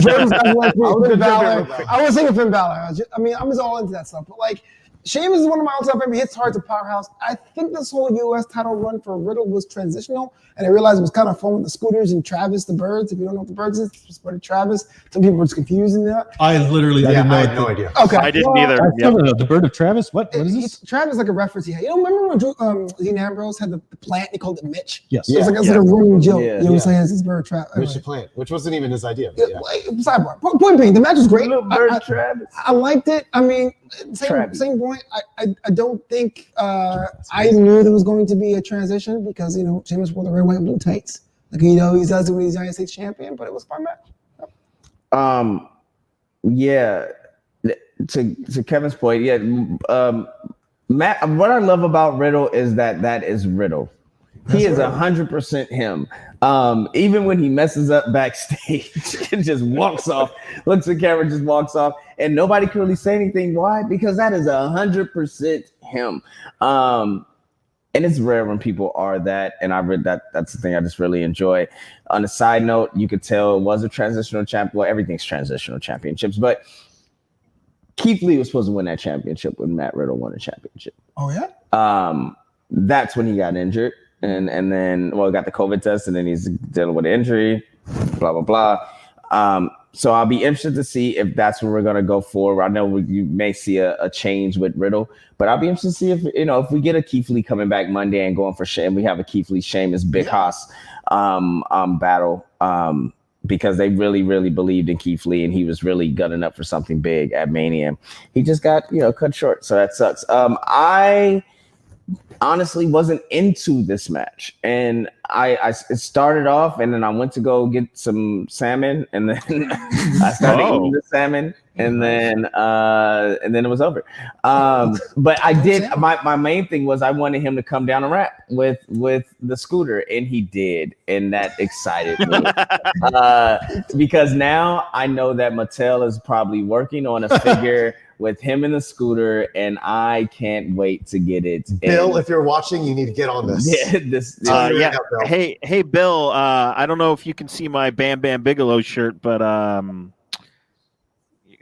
let me get one of those figures, please. Does Bam Bam not have a Mattel figure? No, it's part of the new line. Oh. Yeah. Although he does come with the incorrect ECW TV title. That's a whole other story. Yeah. I'm fine with it. Give me the Bam Bam figure. Give me the Bam Bam. Back to this match just for a second. There was that scary moment, and maybe you noticed it, John. Oh, too, yes.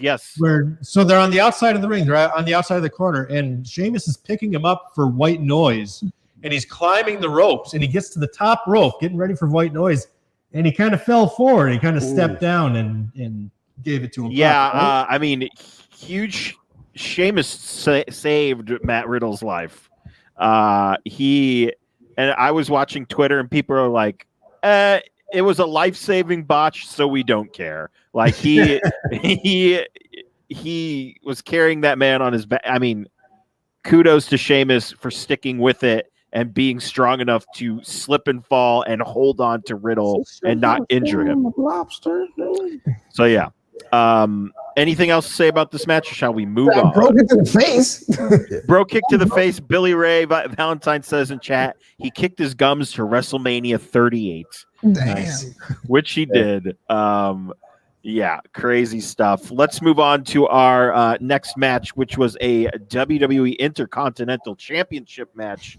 A Nigerian drum fight between Apollo Crews and Big E. We have a new Intercontinental Champion, flanked there by Daba Kato, who will probably have another new name coming up. Agreed. He was not given a name tonight, and I believe there were other promos where Apollo was mentioning a general or something, and I think it's probably going to be something along the lines of that.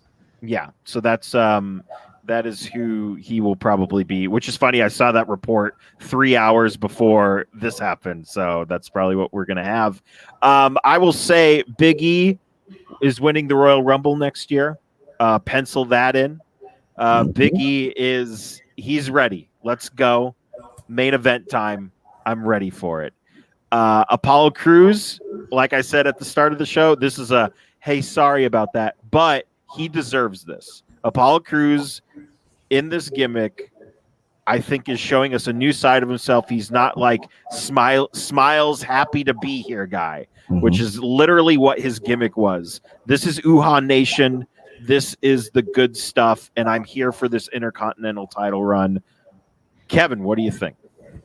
I want to say it's about 5 years ago. I could be a little bit wrong with my timing, but about 5 years ago, I was doing some background work. I was working on a TV show on a set, and I was just hanging out and holding with this guy. And I found out he was a wrestling fan, and he hadn't watched wrestling in forever, but he'd gone to a bunch of PWG shows. So we were talking wrestling, and one of the things I said to him was, "They're wasting Uhaa Nation." He's like, "How do you waste Uhaa Nation?" I don't know. They're wasting Uhaa Nation, and finally, they're doing something with him. And he's got a buddy. He's got the Intercontinental title, and we'll see what they can do with it. They kind of beat the crap out of each other too. Yes. Oh my goodness. So yeah, it was an exciting turn of events, and I'm looking forward to what happens in the future. I'm conflicted, man. I'm conflicted as hell. For the longest time, Apollo Crews in WWE was like, to be an Apollo Crews fan was like being a fan of those Michigan J. Frog cartoons. You tell your friends, they come sing, and you see him, and he's like, "Aw," you know? And so he was on Raw last summer. I was like, finally. They gave him the United States Championship, but they found a way to make it absolutely boring. It was like a thing. We looked at her business. Apollo was great, but this did not work at all. Moved to SmackDown. I was worried about him going to obscurity. Comes back. Love the look. I love the scarf, you know. Take note, MGF switch up the look every couple of years. We'll do some fine. It's great. I love everything. But the moment he put on the accent, I was like, is this a cartoon? Is this a character? Should I root for this? So now I'm in a Nigerian drum fight. And I'm like, I'm not even Nigerian myself. But if I was, I would turn WrestleMania. Like, how are they going to present my culture? So I was always on edge before even watching the match. And so, yeah, the result's great. And I know Big E is going to be the future. Apollo's great. But I'm like, should I be happy of this display today? I am not quite sure. I'm not saying yes or no. I'm still on the fence. Yeah, that's understandable.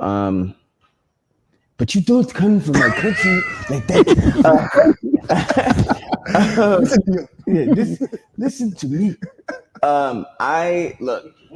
That was kind of racist because we can do that. You can't do that. Junior just trying to do the accent behind the things. Junior, that's a no-no, my friend. See, Drip Ridge would never. No, but look, funny enough, Kevin, we talked about this match right before, and he said how I feel about the accent.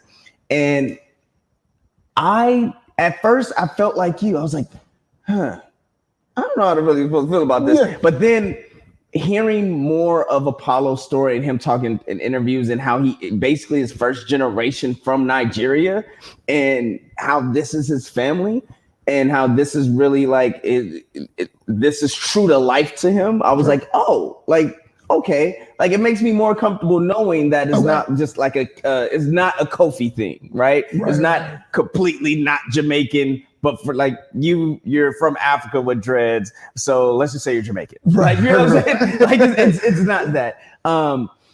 And so on that, having the Nigerian drum match, I didn't really, because I'm like, oh, I trust anything Nigerian thing for him because he seems really in tune with his culture and how he wants to present itself. So now I just want to see them capitalize on his talent and the character that he's able to portray from pulling from his background.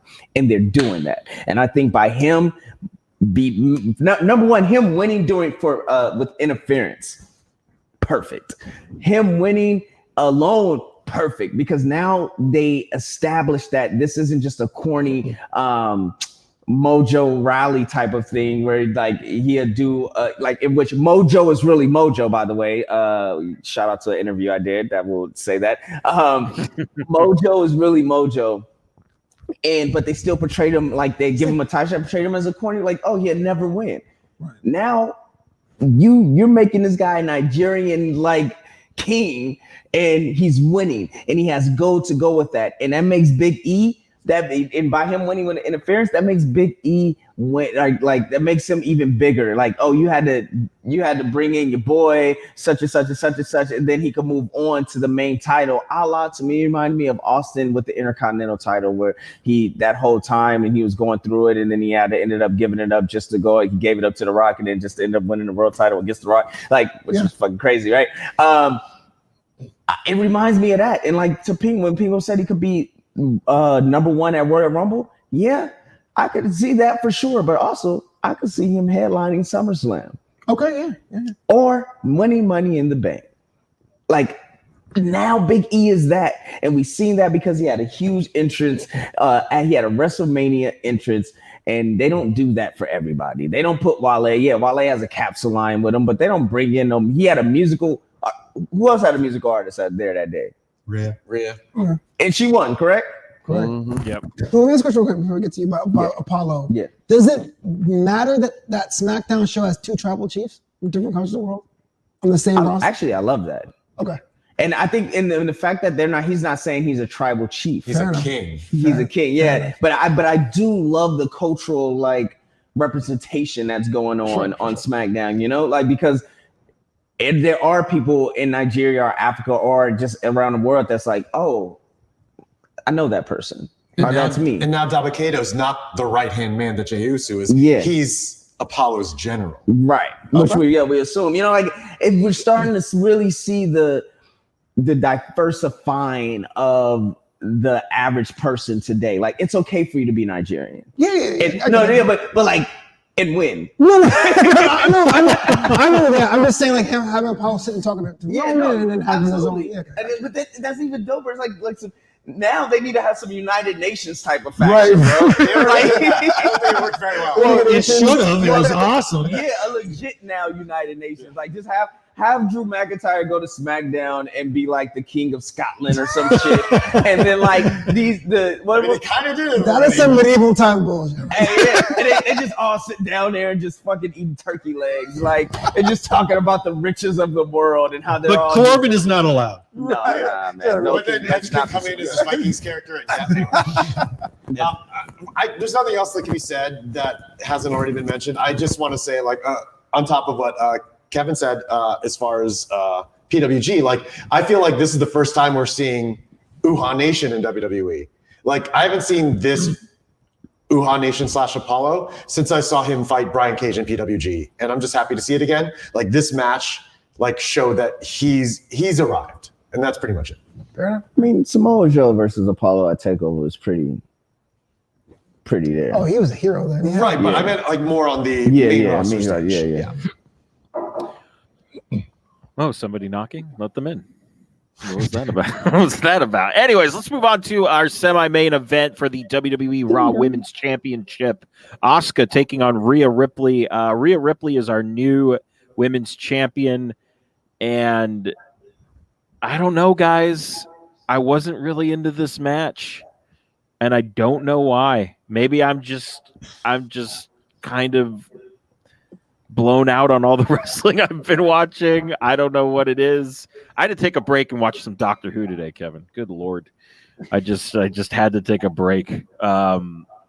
Anyway, I don't know what it was about this match, but I was not into it. I'm glad Rhea Ripley won, but now again, we talk about people who have done everything. Asuka's one of those people. Where do we go with Asuka? If you care to answer that question as you were talking about the match, go for it. Kevin, what'd you think? Well, I'm not sure where we go with Asuka right now, but I will say I agree with you in the match. It was kind of there. It was. I was more driven by the personalities in this. I love Rhea as a badass, and I love Asuka as a crazy badass yelling Japanese at us. I think it's great. I would have been happy with whoever won. I didn't. I think Jimmy was actually saying I would love to see Rhea win, but I would hate to see Asuka lose. And I felt the same way, and that's what happened. And I don't actually hate it that much. I really like Rhea, so we'll see. Sorry, I have nothing to offer. I can tell you why you weren't into it, man. It was Asuka was a dead woman walking. I mean, she held that title for so long from Money in the Bank, not in a bad way. I'm not going to say she was boring or anything. I'm not going to do that to her. But Sasha. So what? Sasha. Oh yeah, the reclaiming right. She had it for so long. Going into this match, you had Rhea Ripley. I was there last year, losing the NXT title to Charlotte. So there's a bit of a receipt there. Not sure if you believe in that, but I do. And you have Asuka, which if she would beat Rhea Ripley again, would be the worst result as far as Rhea's trajectory. Where should go from now? So to answer your question, where does Asuka go from now? Is down the card. She has to be someone to fortify what's happening in the quote-unquote mid-card of the Raw brand specifically. That is the only women's division I can think of in the main roster or even WWE's roster where I wonder what's the pecking order. From NXT to UK to SmackDown, you know who's important and who's not. Raw still kind of in flux. Asuka moves out.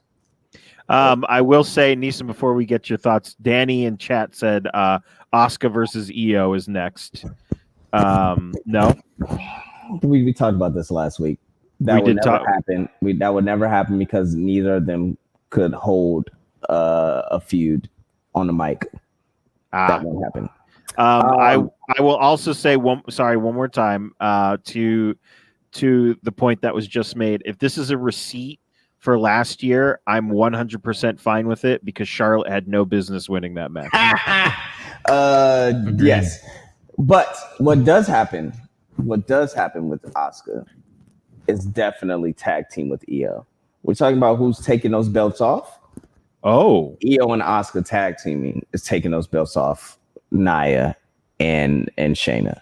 As far as this match, yes, it was definitely dead woman walking, and it's also I said to Jimmy, if Rhea Ripley wins this match, Roman Reigns retains at the end of the night. He said it. He called it. He said it. And specifically, especially more with the pyro. Yeah, with the pyro, right? Because Rhea Ripley, like you had Sheamus, Apollo, and Rhea all changed titles on the same night. They were not about to have a culminating Edge or culminating Daniel Bryan farewell type of thing on the same night of that and swallow all those other ones up. Was not going to happen.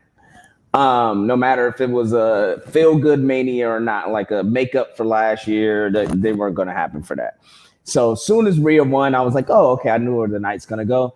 But also, as soon as Rhea won, I was like, this is the only way to bring, as soon as Rhea won, this is the only way to bring Io up.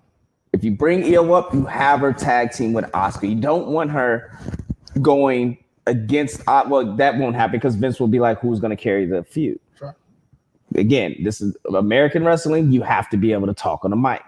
You have to be able to talk people in the seats. So, hey, I look forward to that Monday. I look forward to that, and I look forward to Adam Cole popping up sometime soon because you just can't lose that on fucking TakeOver right now. I will also say if we get Io and Asuka as a tag team, that's 2/3 of Triple Tails from, I believe, Stardom. And there you go. Jimmy? The other one, AEW, right? No, I don't. I think the other one is Io's sister, and I don't believe she's wrestling anymore. I could be wrong.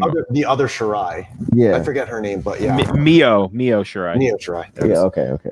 I thought she was. I don't feel like there's much I can say about this match. It's just, I mean, I'm not saying it wasn't good. Like, I enjoyed the match, and dead woman walking Asuka. No one else should have won, or like, there's no way Asuka should have won this match. Rhea walked away with the title because she needed to win this title as part of her debut, a receipt, whatever. That's pretty much it. You know, you do go though with Rhea Go on. to solidify this. Charlotte. She beat Charlotte. If Rhea doesn't in beat 3 Charlotte, minutes. yeah, Because if she Rhea, wants redemption. For yeah, not if Rhea having won. doesn't Like, beat Charlotte, like Rhea has to beat Charlotte to really solidify her starting of the reign of a woman's, like a dominant woman's title. And also, the feud's already built. one and two, the last people in the women's Royal Rumble are now champions. Very true. Oh, They yeah. both won their matches at WrestleMania. And not only that, you could also argue, like, when Charlotte comes back, it's like, well, I didn't get my WrestleMania moment again. So she feuds with Rhea. Well, I think That should never be the word she said. No, but I think, those are the words that Charlotte character would say because it's Charlotte, is what I'm saying. yeah, I don't think Charlotte's going to be having many moments anytime soon. Shout out to our boy Andrade. Oh man, what a story that is! And my mistake. Triple Tails was in Smash and Pro Wrestling Wave. I wouldn't want anybody to get upset with me in the comments. But let's talk about our main event: a triple threat for the WWE Universal Championship. Roman Reigns taking on Edge and Daniel Bryan. I love that Hamilton reference there. Here comes his right-hand man. Mm-hmm. This was a great moment with, I guess it was planned if he's using it like that. Roman Reigns retains. The big dog is still in charge. The greatest wrestler of our generation. My God, the defeater of The Undertaker at WrestleMania. This is his now. Pinned both of them. Bury me softly, brother. I love this match. I thought it was very well done. I was shocked that Roman Reigns won. I know a lot of us were like, he's not going to take the pinfall, but he won't be champion. And they went, no, we're still going to go with this train, the Roman Reigns train. And I am all here for it. What did we think of this match, Kevin? I loved it. I was telling the guys before everything started, I was like, there's 3 guys, any of them could win, and I'd be happy with any of them winning. And that never happens. And I texted that to my buddy Ralph, and he was like, even Roman? Because we hadn't talked wrestling about it. And last time he heard me, I was bitching about how much I hate Roman. And ever since he turned heel at the head of the table, I'm like, man, this is where this guy should be. And I'm loving him every step of the way. And not only for him to win, which I think was a pretty gutsy maneuver, but to win by pitting one on top of the other, I was like, holy fuck, this is awesome. It was awesome. Did you know, Flobo, before we get to you, do you know what I thought was going to happen when he pulled Edge on top of Daniel Bryan? I thought somebody might distract him. Facts. And then it'd be a 1, 2, 3. Yeah. Edge is our champion. That's a banana would have been great. There's that. Not to mention Paulie's facial expressions on the outside of the ring. Getting to Edge, get him before he taps out. All that stuff. Yeah. So great. The double, the yes lock / crossface. Yeah. So much great stuff. I'm sorry. Go ahead. No, I love the fact you gushed to it. It was the right person who won. We were talking about this where we were going. I am not the biggest fan of Edge. That's one of my 3 giant controversial things about wrestling. I don't think Edge, at 47 years old, should have won the Royal Rumble. No. As a side note, I want to hear your other 2 opinions. But okay. But No. Sorry. I can tell you right now. I thought Christian should be in the Hall of Fame as a solo act, and I think Survivor Series is long out is usefulness. Those are my other 2. I did not like Edge win the Royal Rumble. I thought here's someone that beat these people in their prime peak physical condition. Now, I know Lashley's 45, and the Bloodman's 43, but I didn't see that in Edge. Edge looks like a man on his last run. And so when Brian was brought into this match, I go, okay, here's a third man. But then he made Roman tap at Fastlane. So I was like, okay, this is going to be great. But we got Roman retaining. The story is too hot right now. I'm glad he got booed because I want people to know he's a bad guy. Yeah. I think he's a better than taking out the yes movement and the sentimental favorite. That's how you solidify yourself. I thought was the best result. Yeah, great. Roman Reigns, the big dog, the head of the table, the tribal chief. He is the greatest of all time. Crown him right now. 5-time event, WrestleMania main eventer. Fantastic. Can't say enough. Daniel Bryan is, by God, like we're going to miss. Daniel Bryan is one of those, like we know how good he is, but then when we see him in high stakes moments, we remember like, God damn, like what? Why am I getting reminded every time of this? Like, he's just so, like, the little facial expressions, the little moments. And I think I can't wait to see Edge versus Daniel Bryan in whatever near future we're going to get, because the chemistry that they have, like, it's a whole, they both have this thing of, they've been around, so they know the little nuances of just treading on, I'm doing anything to win this sort of thing, and not like, oh, I have to be a good guy or I have to be a bad guy. It's like, no, I'm doing anything to win this. True. And I felt that's what I felt like in this event, where those two are doing that, while Roman was basking in the first time he was able to be a main event bad guy on purpose in front of a crowd. Mm-hmm. Like, we forget that he's been a bad guy during a pandemic. That's right. Yeah. He has not been a bad guy with the crowd. Yeah. And by God, he just soaked it all in, reacted to it. It reminded me of in Roman Reigns' in Roman Reigns' own way, but it reminds me of when The Rock was made a bad guy from the crowd against Hogan. And the minute he turned and he was like, look, he started doing the Rock like heel thing and started looking at people and clapping back at people. That was Roman. Yeah. I'm sad that they did not give him new music. I'm sad that he was still wearing the pants like mine. But but hopefully they're very comfortable, great. Just I can do a lot of lunges in them all day. But hopefully they keep reworking the package, but at the same time, that's what, like, I'm not supposed to like them. You know, like, I'm not supposed to, and I'm reminded about that every single time. Roman Reigns is that guy, and I don't see anybody like who line him up. He's gonna take him down until Dwayne probably comes. I mean, yeah. I will say that for every single person complaining about Roman Reigns winning, because it's Roman winning WrestleMania again.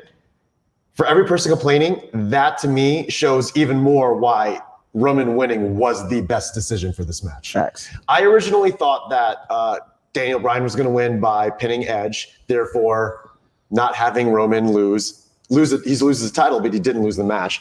But if that wasn't going to happen, I think this was the next best case, in my opinion. And yeah, like, there was no reason, if you actually look at it, there was no real reason for Roman to lose the title in this situation. So for everyone complaining that Roman won again at WrestleMania, like I said, you're proving my point why he should have won at WrestleMania. And this is probably the only WrestleMania where he comes out winning the championship, where he needed to win it and he should have won it, and he did win it. Well, okay. You mean like all of those together? All of those together. Oh, okay. Because I'm like, I mean, he needed to win all the times. Right. He needed all those times. Situation. Yeah. I know we want to wrap up, but I'm trying to think. First of all, what an exclamation point to win that way. Just huge. Just boom. This is the guy right now. Nothing you can do about it. But when is the last time at WrestleMania that a bad guy won the main event? Maybe it was recent. I can't remember. WrestleMania 2000, Triple H? No. Well, it's got to be more recent than that. Who won last I guess was Roman technically the bad guy against the Undertaker? That kind of closed out. I don't see. No, he was face. I mean, he might have been booed, but he was face. Oh, Seth. I mean, Seth, Seth at 31. That's right. Seth at 31. Yeah. Oh, he was a bad guy. I forgot Miz lost too. Yeah. Who won 32? Oh, Roman. 33. Roman. But it's funny how both of us we're all like, oh man, Roman won all those times. And now we're like, he won tonight. But in comparison, Seth winning the title as a heel at that WrestleMania was still, he was basically cheered as a face during the WrestleMania because of Roman. So this is the first time a full-blown heel has won that people were booing at the end, and not people weren't happy that Roman won. Yeah, even though he's supposed to win. People weren't happy. When Seth won, people were happy. Didn't Brock win New Orleans? Yeah, but that wasn't the main event. Oh, yeah, Who was the main event? New Orleans? No, it was. Yeah, Brock. No. Oh, I was thinking. well, Yeah, there's a couple of New Orleans in there. We're thinking That's of right. different ones. Who did he beat? I was in the middle of the Kobe's card. 36. Who did he beat at WrestleMania? No, you're right. 34. I mean, I'm sorry, 34. Yeah, it's the one where Ronda debuted. Yeah, Ronda. Yeah, 34. Who did he beat? Didn't he beat Roman? Brock beat Roman. It was the one that he busted open Roman. Yeah. That's right. That's right. Yeah. Yeah, I knew And it's Brock. the one that Yeah, Brock was the ran way last too heel. long. Yeah, People Brock was the walking out. last heel. Okay, I guess it's not as crazy as I thought. All right, But one Brock or Roman. more thing before we wrap up here. Billy Ray in the chat says, who's getting the call up on the Raw after Mania? Who are we thinking? Let's go down the line. We'll start with Kevin. I don't know why Finn Balor isn't on Raw or SmackDown. You know why? Do I? Mm-hmm. Why? Because he's not a draw. Damn! Wow. Wow! He's straight up isn't. Sorry, guys. Sorry. I love Prince Devitt as much as the next guy, but Do you know? That's pretty cool that he's not a draw. I do. I think he's super cool. Yeah, me That's too. my vote. I agree. Adam, so Finn Balor. So what you got? Oh, right. I mean, the way she lost so handily and so decisively, I think that's the number one ticket to Raw. Raw needs some bodies for sure. What? Baby. Oh, what? Hey, man, are you on the couch? I ain't taking my words. Over there screaming on the sidelines. Well, I was going to ask: are we just talking Raw, or are we just talking SmackDown? let's just say in general. In general, okay. In general, well, I have to go with what producer Junior just screamed from off the camera. Adam Cole. Baby. Yeah, you're late now. Yeah, thanks. Yeah, I would have to go with Adam Cole, man. You don't take that L and prop up Kyle O'Reilly just to stay on NXT. Yeah. That has to be the guy that debuts sometime in the near future, if not Monday. But no, Io Shirai, of course. But Yeah, I mean, it's either going to be Io or Adam Cole. I don't think there's anyone else that was, aside from those two, have been built up to leave. Like everyone else has been like, well, we still have something to go. We still have something to go on with you in NXT. Let me ask your opinion about Dakota Kai. I mean, Raquel has the championship. She can still hang around, or you can move her up. What would you do with her? she'll be on Raw. I don't think she's a hot debut though. Like I feel like there's like I initially thought that when Dakota and Raquel had their championship match or tag team championship match, I thought they would win the women's tag team championship, and that would be both of their call-ups. It didn't happen. Well, question: are we getting a call up? Are we getting a Raw after Mania? Because there won't be in a crowd. Yeah, we may not even. There will be a Thunderdome thing. So, like, will we even get like the big? Oh my God, they're here! Like, will we even get that? Maybe not, because remember last year the quote unquote call up was Bianca. Yeah, and then but she came out at Mania. She came out at Mania, and then she debuted on Raw, and then all of a sudden she disappeared, and they started running those vignettes again. So it's kind of the hit or miss thing right now with no Raw crowd. Well, What about you, Pingle? Kevin, what were you going to say? I saw you. Well, I was going to say, speaking of Adam Cole, except for before the last few months, I was always thinking how cool it would be from the Undisputed era to come in as a group. Yeah. Yeah. Pissed me off that they that ain't happening. They had to pull that fucking trigger because they want to do 2 nights of wrestling, 2 nights of takeover, which they didn't need. Like, I actually agree. Billy Ray dropped this in the comments. I could see Tommaso Ciampa coming up. Yeah, I could see that. I cannot see that happening. Yeah, don't we think he's a lifer for NXT? He did say he would actually. He was specifically quoted by saying, "If I'm asked to go to he would Raw quit. SmackDown, I will say no." And I'll say maybe this doesn't seem kind of fair, but I think especially the way that Vince looks at things, with him growing his hair out and all of that gray, like he shaved looks it. pretty. Did he shave it He again? shaved it for Takeover. Yeah, he shaved it. But also, guys, he's very small. Like, I mean, that's majority of the NXT roster. Yeah, but like, it looked like he even leaned more out for the Takeover match. Going against Volta, by the way, which was I didn't think it was gonna be, that Rampage good. is better. Rampage is way better. Which is what? His match with Rampage is way better. Yeah, absolutely. Look, I mean, I still think the Tyler Bate match is fucking fantastic. You guys. I think it's closer. I think it's more so closer to you. Like I think Tyler is like here. Well, I would like to see Ciampa get the shot. I think it'd be interesting to see.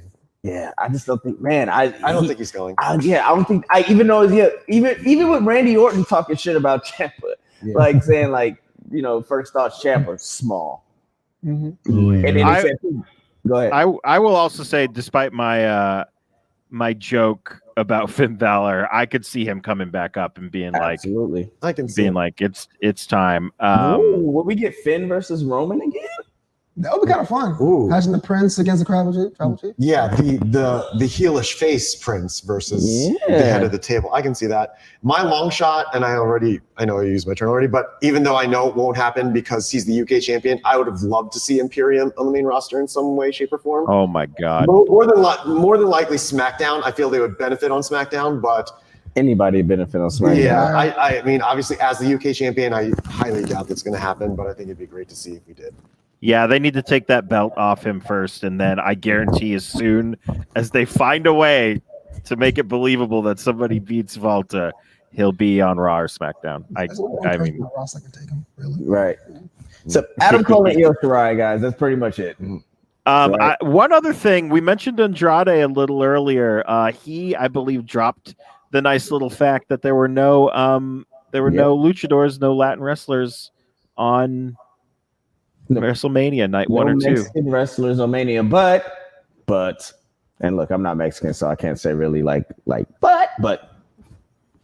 Do you mean Prison 2K? Well, yeah, but 2K is now Rey Mysterio. The face of 2K22 is Rey Mysterio, and that's freaking huge. Like they're bringing, the legit 2K back. They took a couple of years to revamp it or whatever, and to have Rey Mysterio on the cover of that's pretty fucking dope.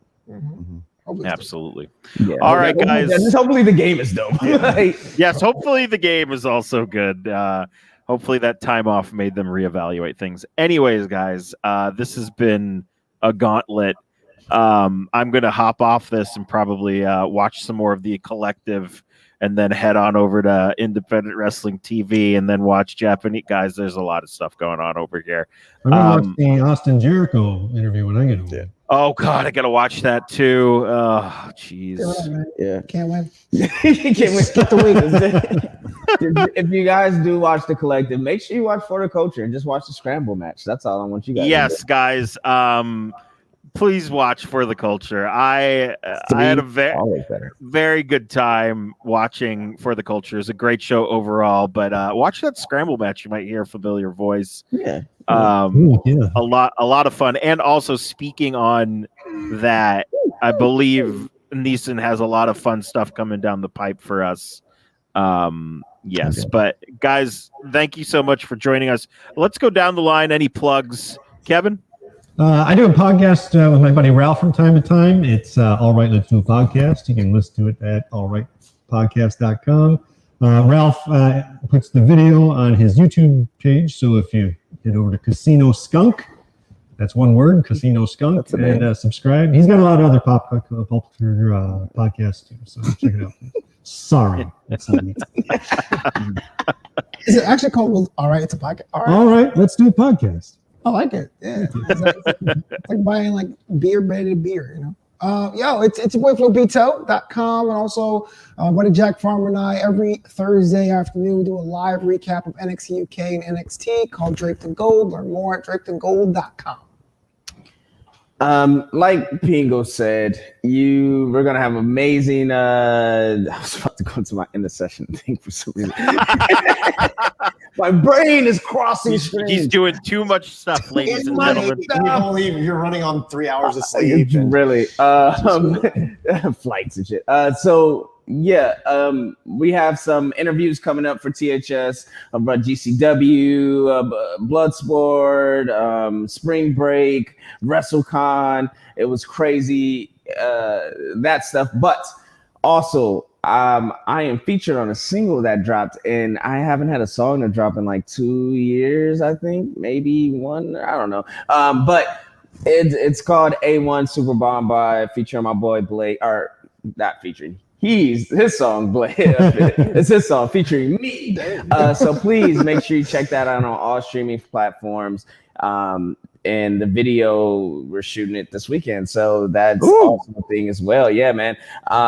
And then Intercession comes back in 2 weeks, and it's a lot of things. So make sure you just follow your boy Neeson at Stay Fly Life on Instagram, and I will keep you all up to date on the thousands of things that's going on, and try not to burn out. I will also say, Neeson, any verse that mentions a 12-6 curveball is all right by me. Thank you for listening to it. Yes, I forgot if I had told you if I had listened to it or not, but you have not. I heard that and I went, okay. Thank you. Love it. All right, Jimmy, what do you got for us? Check out my other podcast, Masks, Mats, and Mayhem. I haven't been on in a while, but I still represent all those guys because they're my brothers. It's at MMM Show 75 on Twitter and Instagram. Also, head to mdkallday.com. Pick up your free MDK shirt. That hashtag show. Free. Oh, we sold out. They're sold out. Yeah, they're done. Never mind. Sold out. We're good. But hey, if you supported, thank you for supporting. But head to for Mask Mats and Mayhem. Check out our. I mentioned it before, but check out our interview with Vampiro. Check out our old interviews with, at the time, Killer Cross, now NXT champion Karrion Kross. Our interview with Thunder Rosa. I knew it. I knew it. Oh no! Hey, Pingo, we got you a shirt. Oh no! Oh wow! Foundation. Oh wow! I don't want to be in the shot. Sorry. I'm not taking that shirt. First of all, I got it for Junior. I promise I did. It was good cotton. I don't know why you wouldn't. Well, I mean, I'm not going to get into It's that. well made. I don't I don't know. know why you said that. Well, did anyone check the account? Oh no! oh boy. All right. So for me, NOTLG.com. That's where all of my podcasts are. My weekly wrestling podcast is still on hiatus, but I do have a weekly or a bi-weekly Doctor Who podcast, and this week we are talking about the Ambassadors of Death. Goodness gracious. 7 episodes, Kevin. I watched it in one sitting today. I don't know what my life is anymore. Jesus. Check that out. Check Are that you out. okay? Are you alive? No, I'm not. You guys can't see me, but I'm just like, I'm absolutely fading over here. I also just want to say, while I don't know his entire catalog, none of his songs have left my gaming playlist. Yes. I would like to say RIP to DMX. Dark Man X. And I would also just like to say 12 Large Brother, Larry Sweeney, also rest in peace. Yep. Gone way too soon. Sweet and sour, baby. Sweet and sour. Guys, this has been fun. I cannot wait until I am sitting on that couch with you guys, probably grabbing a camera and screaming about how much I hate various wrestlers. Tamina. Love Tamina. Maybe we'll get the Undertaker comeback tour, and we can all just have a nice discussion about it. No. All right, guys. Facebook.com/THS Wrestling News, Instagram.com/THS.Wrestling, YouTube.com/that hashtag show TV. and twitch.tv/that hashtag show. But most importantly, that hashtag show.com for everything trending in geek pop culture. And we'll see you guys next week. Everyone get some goddamn rest. Bye, Sasha. Bye. Ding dong, hello. Bye.